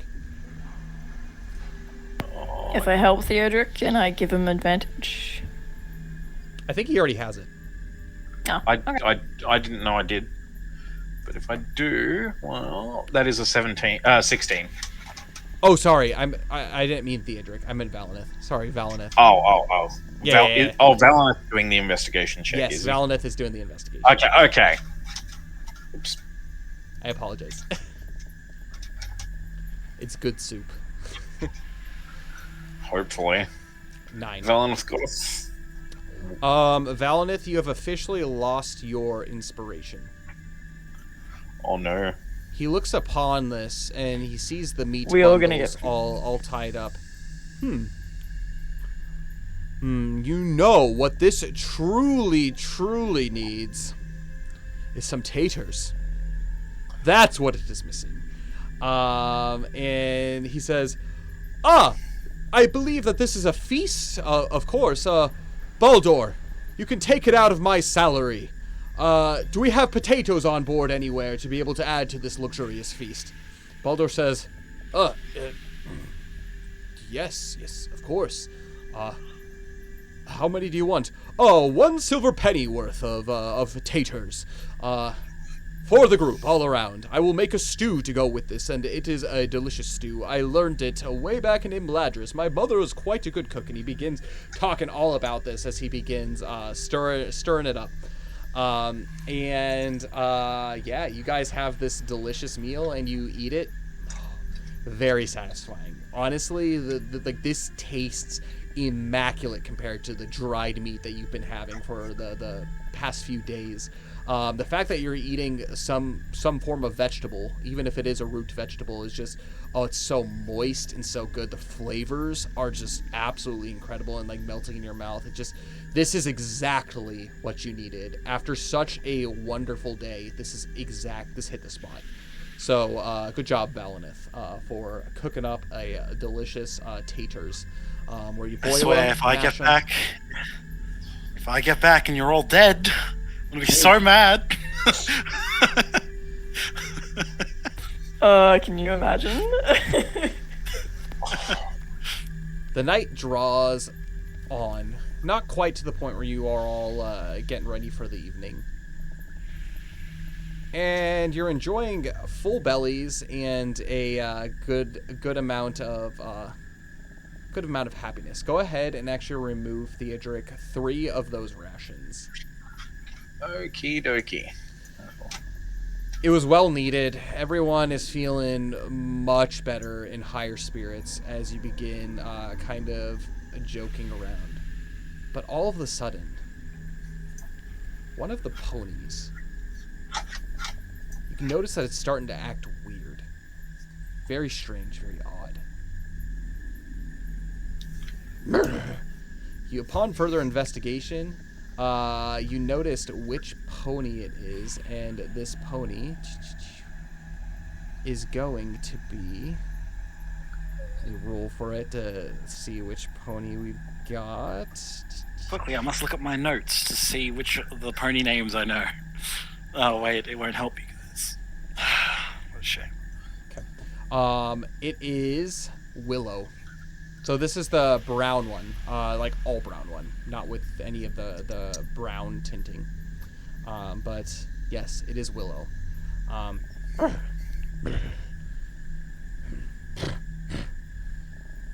It's odd. It's acting almost aggressive.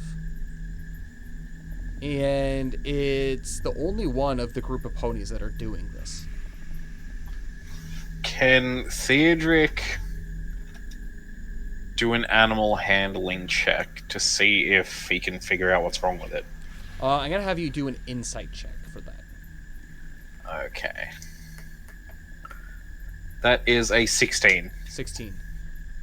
You stop and you examine. You don't see any immediate dangers, no animals, snakes, or any of the kind. If anything, a snake would be welcome. That's another meal. But you don't see anything, and you're just confused on what's spooking it. However, you do notice, in the midst of the silence, you hear cracking out in the forest. And immediately there's a loud break.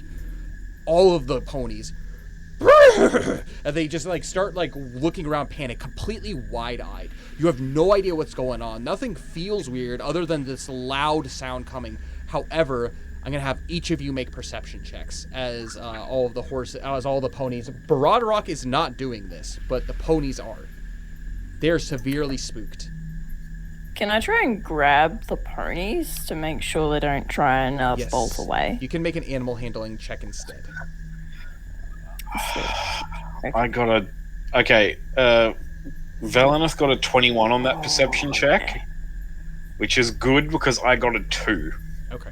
Yeah, the fact that Willow just burst out, almost like wheels back as if to kick you, it's all you can do, Theodric, from ducking out of the way of this hoof. Jalen, what was your animal handling? I got a 20 covered in Vegemite. I like it. So, a nat 20? No. No. It was a dirty... It is a Filthy. veggie 20. Dirty Filthy 20. 20. Filthy 20. Okay. You are able to actually immediately grab the ones that are right within your reach are going to be Maisie and Bramble. You're able to like grab them and soothe them down to a degree, but Willow and Biscuit are as they're just like, rearing up. Valeneth, you have in this perception check, this sounds like a large branch being broken, which this is the first time, if you think back, since all 18 days that you've been traveling, that the silence has been broken at all, outside of just the normal droning and so boom, just this big branch cracks, and all of the horses and all the, well, not the horses, but the ponies go nuts. Jalen able to just keep down both Maisie and Bramble, but I'm going to actually have Valeneth and also Theodric. You guys are going to make animal handling checks for me. Okay. Come on, something I'm good at. Is Rufus going crazy or is he chill? He's chill. He's just looking up like... Okay. I've got a 9 and Valeneth got 20. A dirty 20. Yeah. Valeneth, you jump immediately and grab the reins of, who was it? You grab the reins of Biscuit, and you're able to calm him down to a degree. However, Willow breaks free of Theodric and darts into the forest. and immediately Oh, boy. vanishes. More meat once we find it. Oh boy. Okay. So much for not having to leave the path. Theodric quickly grabs his gear and is Cedric, going. I really would not recommend that. It seems like you see Belgo. Tears are welling up in his eyes.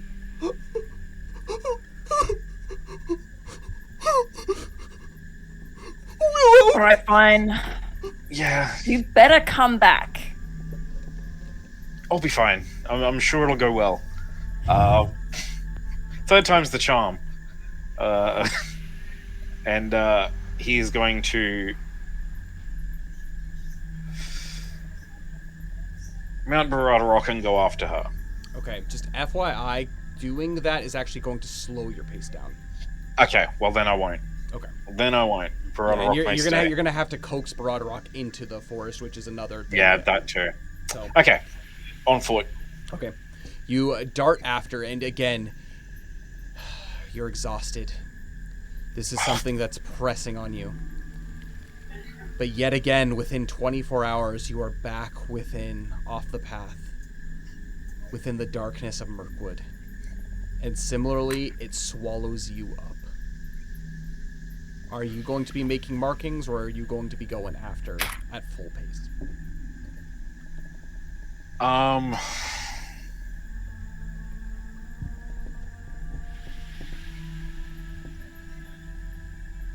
Gosh.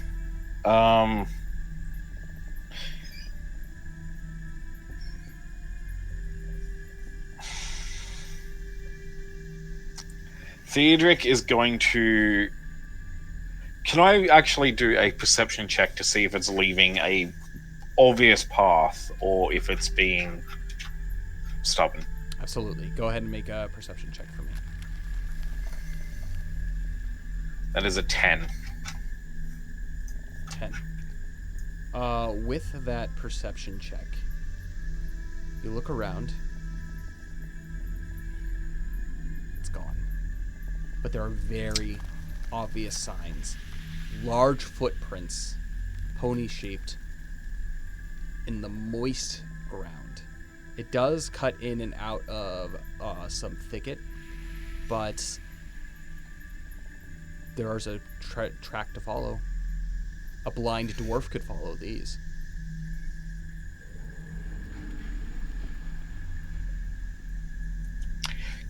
With that 10, can I hear anything from, like, whatever made that sound that spooked horses in the first place? No. You haven't Okay. heard anything else since.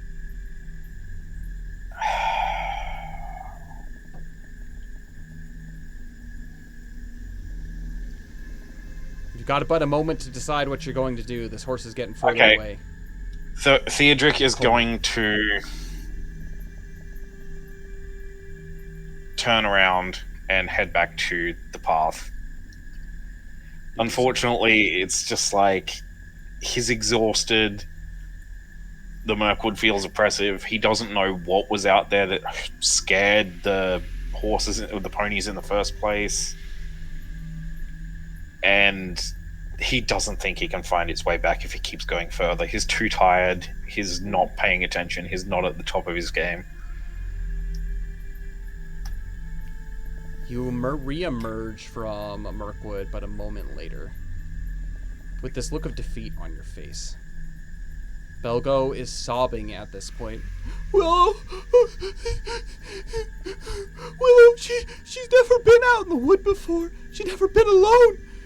She's our oldest horse. She's our oldest pony. We had her when we had Mom. She just is crying. And Belgo's just, it's okay. It's okay. Willow can take care of herself. She'll be fine. She'll be fine. Shh. What is everyone else doing in this moment? I mean, I'm still, like, got a hold of the ponies, the remaining ponies' brains. You've calmed them down to a degree, and Valinith has also calmed down Biscuit as well. Yeah, so I'll just pass my reins over to Valinith in case they spook again, and I'll head over to Theodric and just, like, grab his shoulder lightly and just be like, "Thanks for coming back." She was just too fast, and it's just too dark in there for me to see anything. Hey, I'm exhausted. no shame in that, mate. You did more than I'm I far too exhausted to be did. chasing ponies in my state. Agreed. And there's no guarantee you would.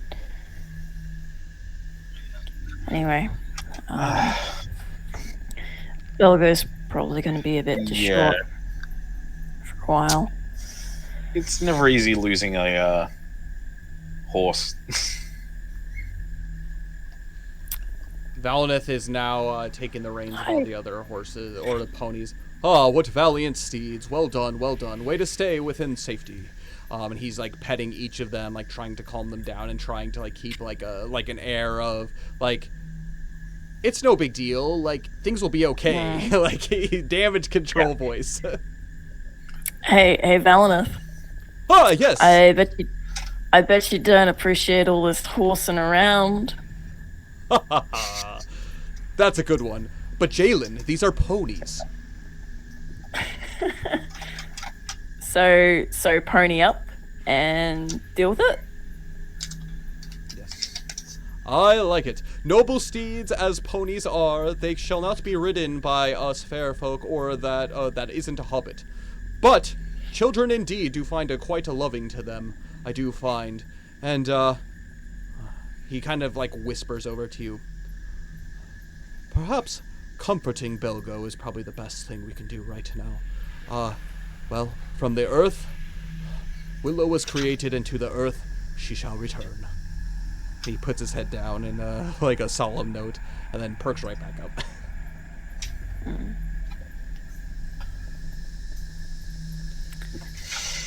Hey. Jalen dies a bit inside because even while she was like making the jokes to try and lighten the mood and get it back to like where it was, she knew that Feanor would definitely not approve of those jokes. So Yeah, there is a little bit of that stirring in the back of your minds as well. there's a little bit. Just Thanos' ears burn off in the distance.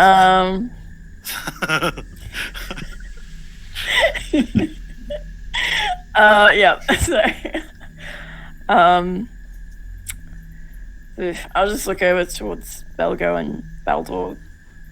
How are they doing? Belgo's distraught. Baldor's doing what he can to keep Belgo under wraps. Yeah.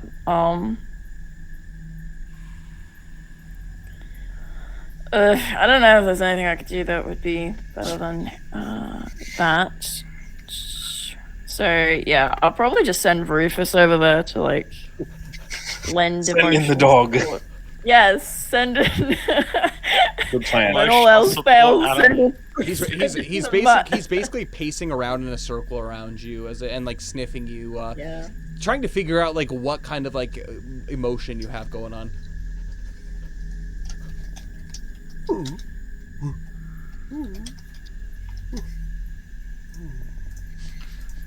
And he puts his hand, like his nose in your hand. His nose is very wet. Yeah. He's very healthy. I give him one of these ones. He had some delicious potatoes and meat on the side. Of course he did. Of course he did. Balineth stuck him an extra potato. Aw. Theodric is going to approach Baldor and Belgo and apologize for not being able to catch Willow. No. 'Tis not your responsibility to be able to be honest between us. And he kind of puts a ear muff on Belgo. That was probably should have been the first thing that I should have done. This place is... well, it's breeding complacency in me. I'm not thinking straight. Well, on the bright side, she's certainly fast, so I'm sure she's going to be fine. Fast? Well, those stout legs, they've traversed many a mile. I do hope that, well, with her experience of the road, even if we do not see her again. She lives out the rest of her days a happy pony. I'm sure she will. And Theodoric is going to excuse himself from this emotional father and son thing and check on Brother Rock. Willow! Why? First Mom, then Fëanor, and Nymph. Why Willow now? Why? As he's burying his head in the clothes of Baldur. Baradarok seems to be doing okay.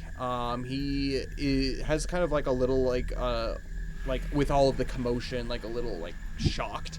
But as he kind of leans, like kind of puts his nose into your hand, it's just, and he lays back down, watching you.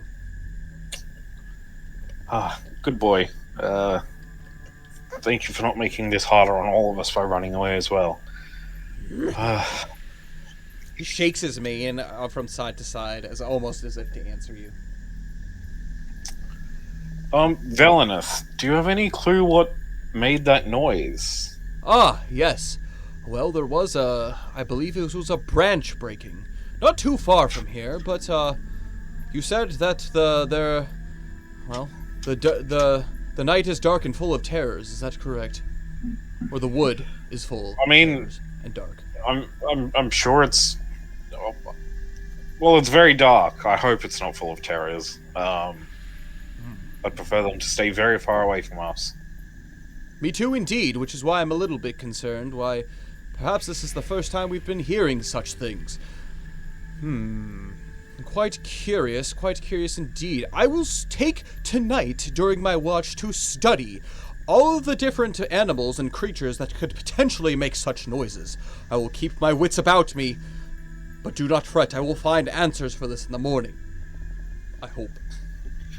Thank you, Velenith. But I think just keeping our ears out and our heads on a swivel might just be the best course of action right now. Indeed. Well said. As long as it stays far away from us, we don't really need to know what it was. Indeed. By the way, Theodoric, are you looking okay? You look a little... And he examines you. Woozy. I know that's not perhaps the correct clinical term for such behaviors, but I think you need a little bit of sleep. Yes, I am quite tired, and these woods aren't great for relaxation, I suppose. These woods might be not great for relaxation, but these hands, on the other hand, are also good for relaxation. But unfortunately, well, you might be too muscular for any kind of real massage. As he begins to kind of like rub your shoulders a little bit, and it's just... Is this any help? I mean, it can't be easy on you with the 2 feet of height difference, but I appreciate the thought. 2 feet of height difference? What are you talking about? We are relatively the same height, my friend. I'm the small one. I jest, Velenith. I'm shorter than you. It is still appreciated. Indeed. But, if you have anything that my hands can heal you from, I think my hands will be better put to use that way. I think I just need sleep and Indeed. to get out of this forest, to be honest. And I shall tuck you in, and we will be out of the forest in precisely, and he calculates, precisely... What is that? What are we at? Day 18? Yep. Oh, man. Day I've lost track of the days in real life Basic as well math. as in the Oh game. my gosh. 63 minus 18. So 45 days. technically.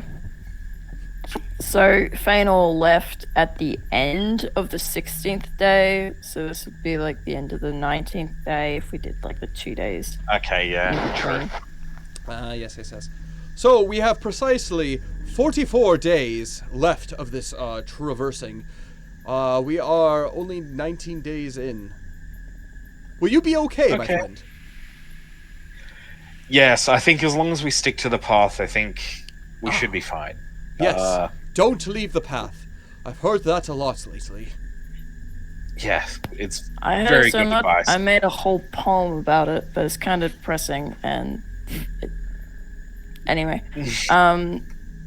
so it sounds like a lot if you say it in like terms of amount of days. But if you think about it like this, right? We're nearly 1/3 of the way through. Yes, that's a very good way to put it. Indeed. Indeed. It's This 1/3, forest is very vast. Nearly done. And we haven't actually run into all that much. Maybe the forest is messing with us. I mean, of course, we're still waiting on a friend to return, of course, but and perhaps tonight's dinner will perhaps see to his return. Who knows? Yes, the smell of potatoes. Feanor finds it irresistible. Yes, you could do so much with potatoes. You can boil them, you can mash them, or you could do what we did with it tonight. You could stick them in a stew. Yes. Potatoes. Theodric rolls his eyes at Jalen, like, yep. Like, this is something we've heard from Valeneth a lot. We have heard the greatness of potatoes quite often from our dear friend Valeneth. Yes, you do realize that they are a hobbit making. Mushrooms and onion, and we can make a stone soup. Ooh, stone soup. I don't think I've ever eaten stones before. Have you never heard the story of the stone soup? Well, some say that potatoes are kind of like the stones of vegetables. That's not what the story's about. I see. I am ready to hear. And then he takes out his quill and holds up his notebook. Alright, I tell the story of the stone soup, which, those of you who are not familiar, this hungry stranger goes into this village that's been suffering from this famine with nothing but a stone. And he asks, hey, can you guys give me some a pot and some water, and I'll make a soup. I'll make a stone soup for the whole village. So they go, nah, okay. So they use the last of their firewood to build a fire for this massive cauldron they found with a lot of water, and the guy puts the stone in it and boils it for a while, and it bubbles. It definitely heats up, and so he tastes the water and he's like, yeah, this is pretty good, but I wonder, it could really use some salt. So the villagers are like, oh, who's got salt? No one's got salt. Someone did have just a little pinch of salt. So they throw in the salt into the pot, and it tastes amazing. And then he goes, oh, no, what would really make this would be like just an onion, just like a really round, fat onion. Someone goes, oh, I have an onion. I've been saving it for a rainy day. It's in the bottom of the trunk. So it just goes on like that. And eventually, every single person in the town contributes something to the soup. And they dish it all out to the whole town. And everyone is fed and happy. And they make a whole little festival about it. And from that day on, whenever that town would go through hard times, they just bring out the stone soup, and everyone contributes something, and everyone was happy and content. That's a nice story. That's a really nice story. And It is. It is a nice story. I like that one. It is. My favorite part I've is the always fact liked that that the one. original guy conned a whole town into feeding him. Yeah. He provided a rock, and everyone else brought the food. If only we could all be so He brilliant. provided the imagination and the team management skills that let it. What a legend. Right. And as you enjoy this story and kind of talking about stone soup, and Valeneth is very much writing it down,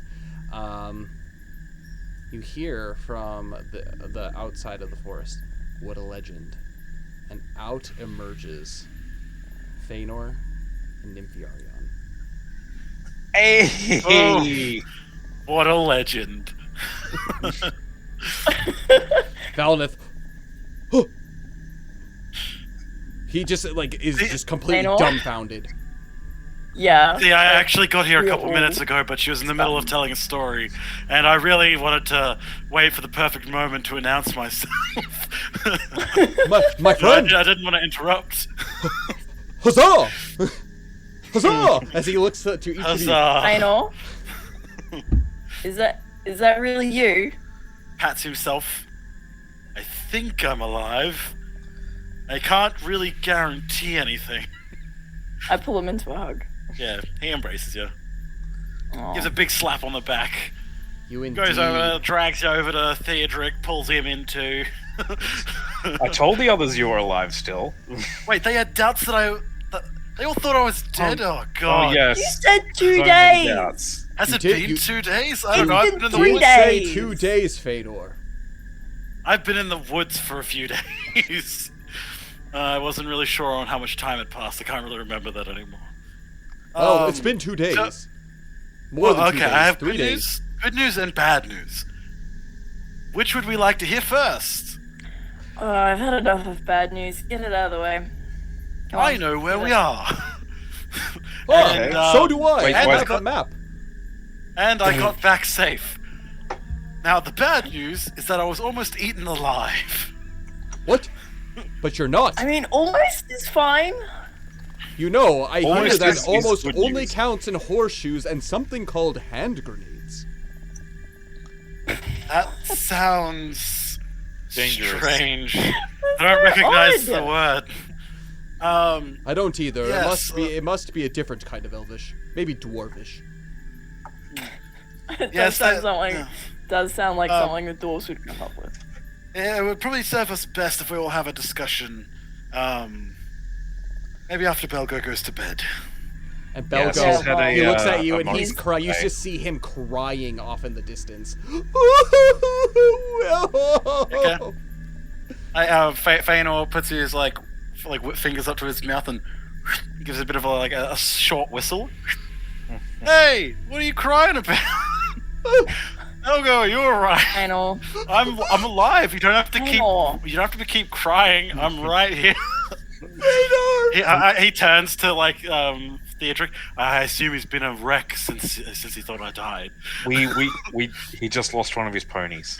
Oh no! I don't want to deal with that. As Belgo's approaching, he's like, oh no! Someone help me! Well, I'm pretty I'm lushed, so so glad to have you back. happy you're alive. Of course I'm alive. There was never any doubt, and I'll pick him up. And he holds you, and he holds on tight, and your shoulders just getting soaked with tears. And actually, with that, Feanor, you have in your escapades out through the Mirkwood, you have also gained a point of exhaustion. Sweet. Oh, yep. Someone else grab him, please. Oh, Someone come, good to see you Belgo. too, Beldo. Baldur says, we had almost given up hope. Perhaps there is much more luck to be had for perhaps the rest of us. This is a good day. There's been goods, there's been ups, there's been downs, but today, more ups than downs. And with that, we're going to go ahead and end our session. Amazing. It's like as it's about to fade to black, Feanor puts up a finger like, wait, and then it cuts to black. He's like, That's well, exactly it. P.S. You're gonna have to save it for next time. Yeah, really. Think about it. Keep it on the brain. Write it down in your journal. Right Oh, next God. to humans are great. Or animals. No, that's been replaced. No, Yeah, no, no, and like he's some- lied about it. He wrote on another page, humans or animals, scratched it out. Oh, that was a great way to reintroduce Feanor. What a legend! It's like, hey! I couldn't I was standing in the resist. dark for a little bit. I could not resist. quickly, before we end our session for tonight, I'm going to go through and ask each of you what your guys' thoughts on the session were. And, yeah, let's go ahead and start. Let's start tonight with Jalen. Jalen, what were your thoughts on today's session? I am very glad that we still have the whole party all together. That's, like, first and foremost. Like, I'm going to tell you that Nat 20 really helped Feanor. I swear, we got 3 Nat 20s tonight, and they were all his. The one survival check at that tree. Well, a lot of them. No Nat 20 goes to waste, but that survival check, like, you for sure weren't going to be making it back to the party this session if that didn't happen. So, Nice. for sure. Yeah. Damn. So, Oh, I just looked like I just looked so awesome strolling back into the fire. Oh, I'm back. What a legend. What were you guys talking about? Sorry, I was introducing myself. I made my own theme music. I was too busy telling myself how great I am. but yes, Yeah, Jalen, that was thoughts really about good. today? Good. Yeah, and like just having to play Jalen, like sort of dealing with the fact that her friends might not come back is a good, very fun, very fun. I love traumatizing my characters. It's a good time. That's good stuff. Good stuff. Let's go ahead and jump to Theodric then. What were your thoughts? It was a good session. God, I was so just tempted to go after that pony so bad. But I'm like, I don't know what made that noise, man, and I don't want to go it alone. I'm just like, I wanted the pony so bad, but I'm like, I can't do it again. I can't keep running off the path. Oh, you guys need me to duck out to the shops and grab another pony? Okay, I'll be back. Walks back into the woods. But yeah, I was just like sitting there just tormenting over this pony, but no. It was good. It was very good. I'm so glad that we all made it back to the party, reunited. I'm so glad too, really. And by the way, CD, thank you so much for the follow. Here at Fantasy Forge Studios, all of us have Grinch-sized hearts. We have a lot of it to give away, so here's a piece of our heart. Enjoy it. Take care of it. Cherish it. Welcome to the Forge. Great. Thank you so much. Fedor. Well, look, I'm not going to say I was the MVP. No. You're the main skipped character some spiders. for this session. Valineth's initial journey roll, that saved me there. I like a lot of my rolls. I was thankful that I was getting a 12 and an 18, and then with my bonuses, it was pushing me up to a 21, and I'm like, oh, thank God. And then there was once where I rolled a nat 1, and I'm like, no. And that's, I think, when I rolled an 8, and it came out as that 12 that failed. And I'm like, no, all my rolls were so good, but now, no, it was great. I felt like I was gonna die. I wrote in my notes. I'm like, yeah, okay, yeah. There's let me quickly find it. I'm like, oh yeah, Atacops. Yep, okay. Big bro spiders. They're speaking in common. Great spider. Even more giant spider. It's I crazy. I actually was a little bit nervous this session too, to see how that all would have turned out. And I really, one thing that I love, especially when I'm not fudging rolls and doing all that kind of stuff, but seeing you guys completely make your way out of situations because that's what fate dictates is going to happen. You could easily die, easily, but you guys are surviving. You're survivors. You should feel very, very blessed at the end of each of these sessions. That Oh, believe me, I do. I am very happy that I'm still alive. The whole chase though, ducking over, jumps over a river, goes over the ravine, into the brambles, set them on fire, and then I actually got to use some of my actual knowledge of hunting to assist me with finding a bramble to lay low in, and using the smell of smoke to smoke out balls because it's actually something that you do.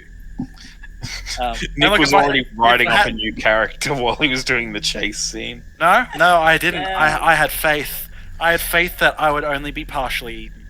And you guys would eventually find me and Partially rebuild me with the dismembered, yeah. technology. With the Make me a technology of Robocop hand Feanor. grenades. You need to find a wandering Don't dwarf. underestimate the holy hand grenade, okay? True. Just warg into the Oh. go all Game of Thrones, warg into the deer. The worst thing And, in this forest is a rabbit. Yep, The I believe rabbit. that. With his I huge believe pointy that teeth. wholeheartedly. Also, guys, for the record, I did write great and then in parentheses, big, and then spider. Great big spider. Is the great big spider. Yep, great big But no, spider. I genuinely think it was pretty good. Like the little bits, even with like when Theodric went off into the woods. As much as like Feanor's like more familiar with it, and he's like, okay, I've been around the woods my whole life. He's dealing with it a little bit better. Theodric, oh, why am I having a acid trip in the woods?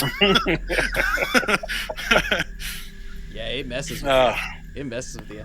And like for me, like it was really fun playing. Dain, you can go ahead in the comments, tell us of what you thought of Valineth's story today. Personally, Were you singing the soundtrack to Into the Woods the whole time? to grandmother's house. Absolutely. No, It was And Home Before was Dark. good. Home Before Dark. It was a good session. I mentioned in the comments section before that you should play Valineth more often because you speak him way more eloquently than I ever would. So no, man. pretty good. It just felt way too natural. It was, yeah. he was good. I mean, we are twins, so it makes sense. Something that I think helped a lot with it was playing. What was it? Lachlan. Yeah. Oh, Lachlan, yeah. Lockman. No, Lockmond. Lockmond. Lachlan is Jalen's best friend. Lockmond Yeah. was Yeah, the her- lover. Lockmond. Fancy pants. I Yeah. had a couple sessions to practice Valineth. It's true. Yeah, because he's very similar in sounding. But no, I mean, I think what was really cool too is I mentioned in the comments, like it was, I think, a really good narrative today. Like it was a lot of like really good cuts jumping back and forth between each of like the different scenarios. Like there was that time, like there was time spent with like Jalen and Valineth, and there was time spent with Theodric, like getting his redemption in the forest from his session 0. When he got lost and almost died in Southern Mirkwood. And then obviously with Feanor at the very, very beginning, that was freaking epic. Oh my gosh. It was a really good session. I apologize that I was unable to really play tonight. So, but It's pretty good. We found a doppelganger to fill in for you. It's fine. Yeah, it was It's like true. Yeah, uncanny. exactly. This is why it's good to have a twin, because you always have a spare. Yeah, it was I- uncanny, and it was like I was in a valley or something. I do hope though to be back by next week, so I apologize, guys. But thank you for everyone who stops by, and it was a really good session. So Yeah, that's it what I was thought. It was just good. Yeah. And thanks for being here, regardless of Yeah. whether you were doing the voice of Valineth or not. Like it was really appreciative, and it was cool being able to be like, "Hey, make the roll," and then you made the roll, and I was like, "Sweet." I could react based. Feel off better of that. soon, Dane. Yeah, Feel better. absolutely, bro. Fate Definitely. still had a hand. Yes, exactly. It was out of my hands, which I felt good with. So, but yes, I guess we're gonna go ahead and bring our session to a close. It was lots of fun, guys. Thank you so much for always continuously sticking through with it. And it's a highlight of my week. I really appreciate you guys, and can't wait for next week when we continue to dive into Mirkwood in Adventures of Middle Earth. And until then, may the road go ever onward. And You gonna do the sponsorship segment? go to Die Snacky. They're pretty cool. They sell Japanese sweets and luxury treats. Today's the last day to get their matcha box. That's all you need to know. Oh, and say the Fantasy Forge sent you. It helps. Yeah. Have a good That's night, it. everybody. Have a good day. Good night. But I'll see you guys later. May the road go ever onward and onward.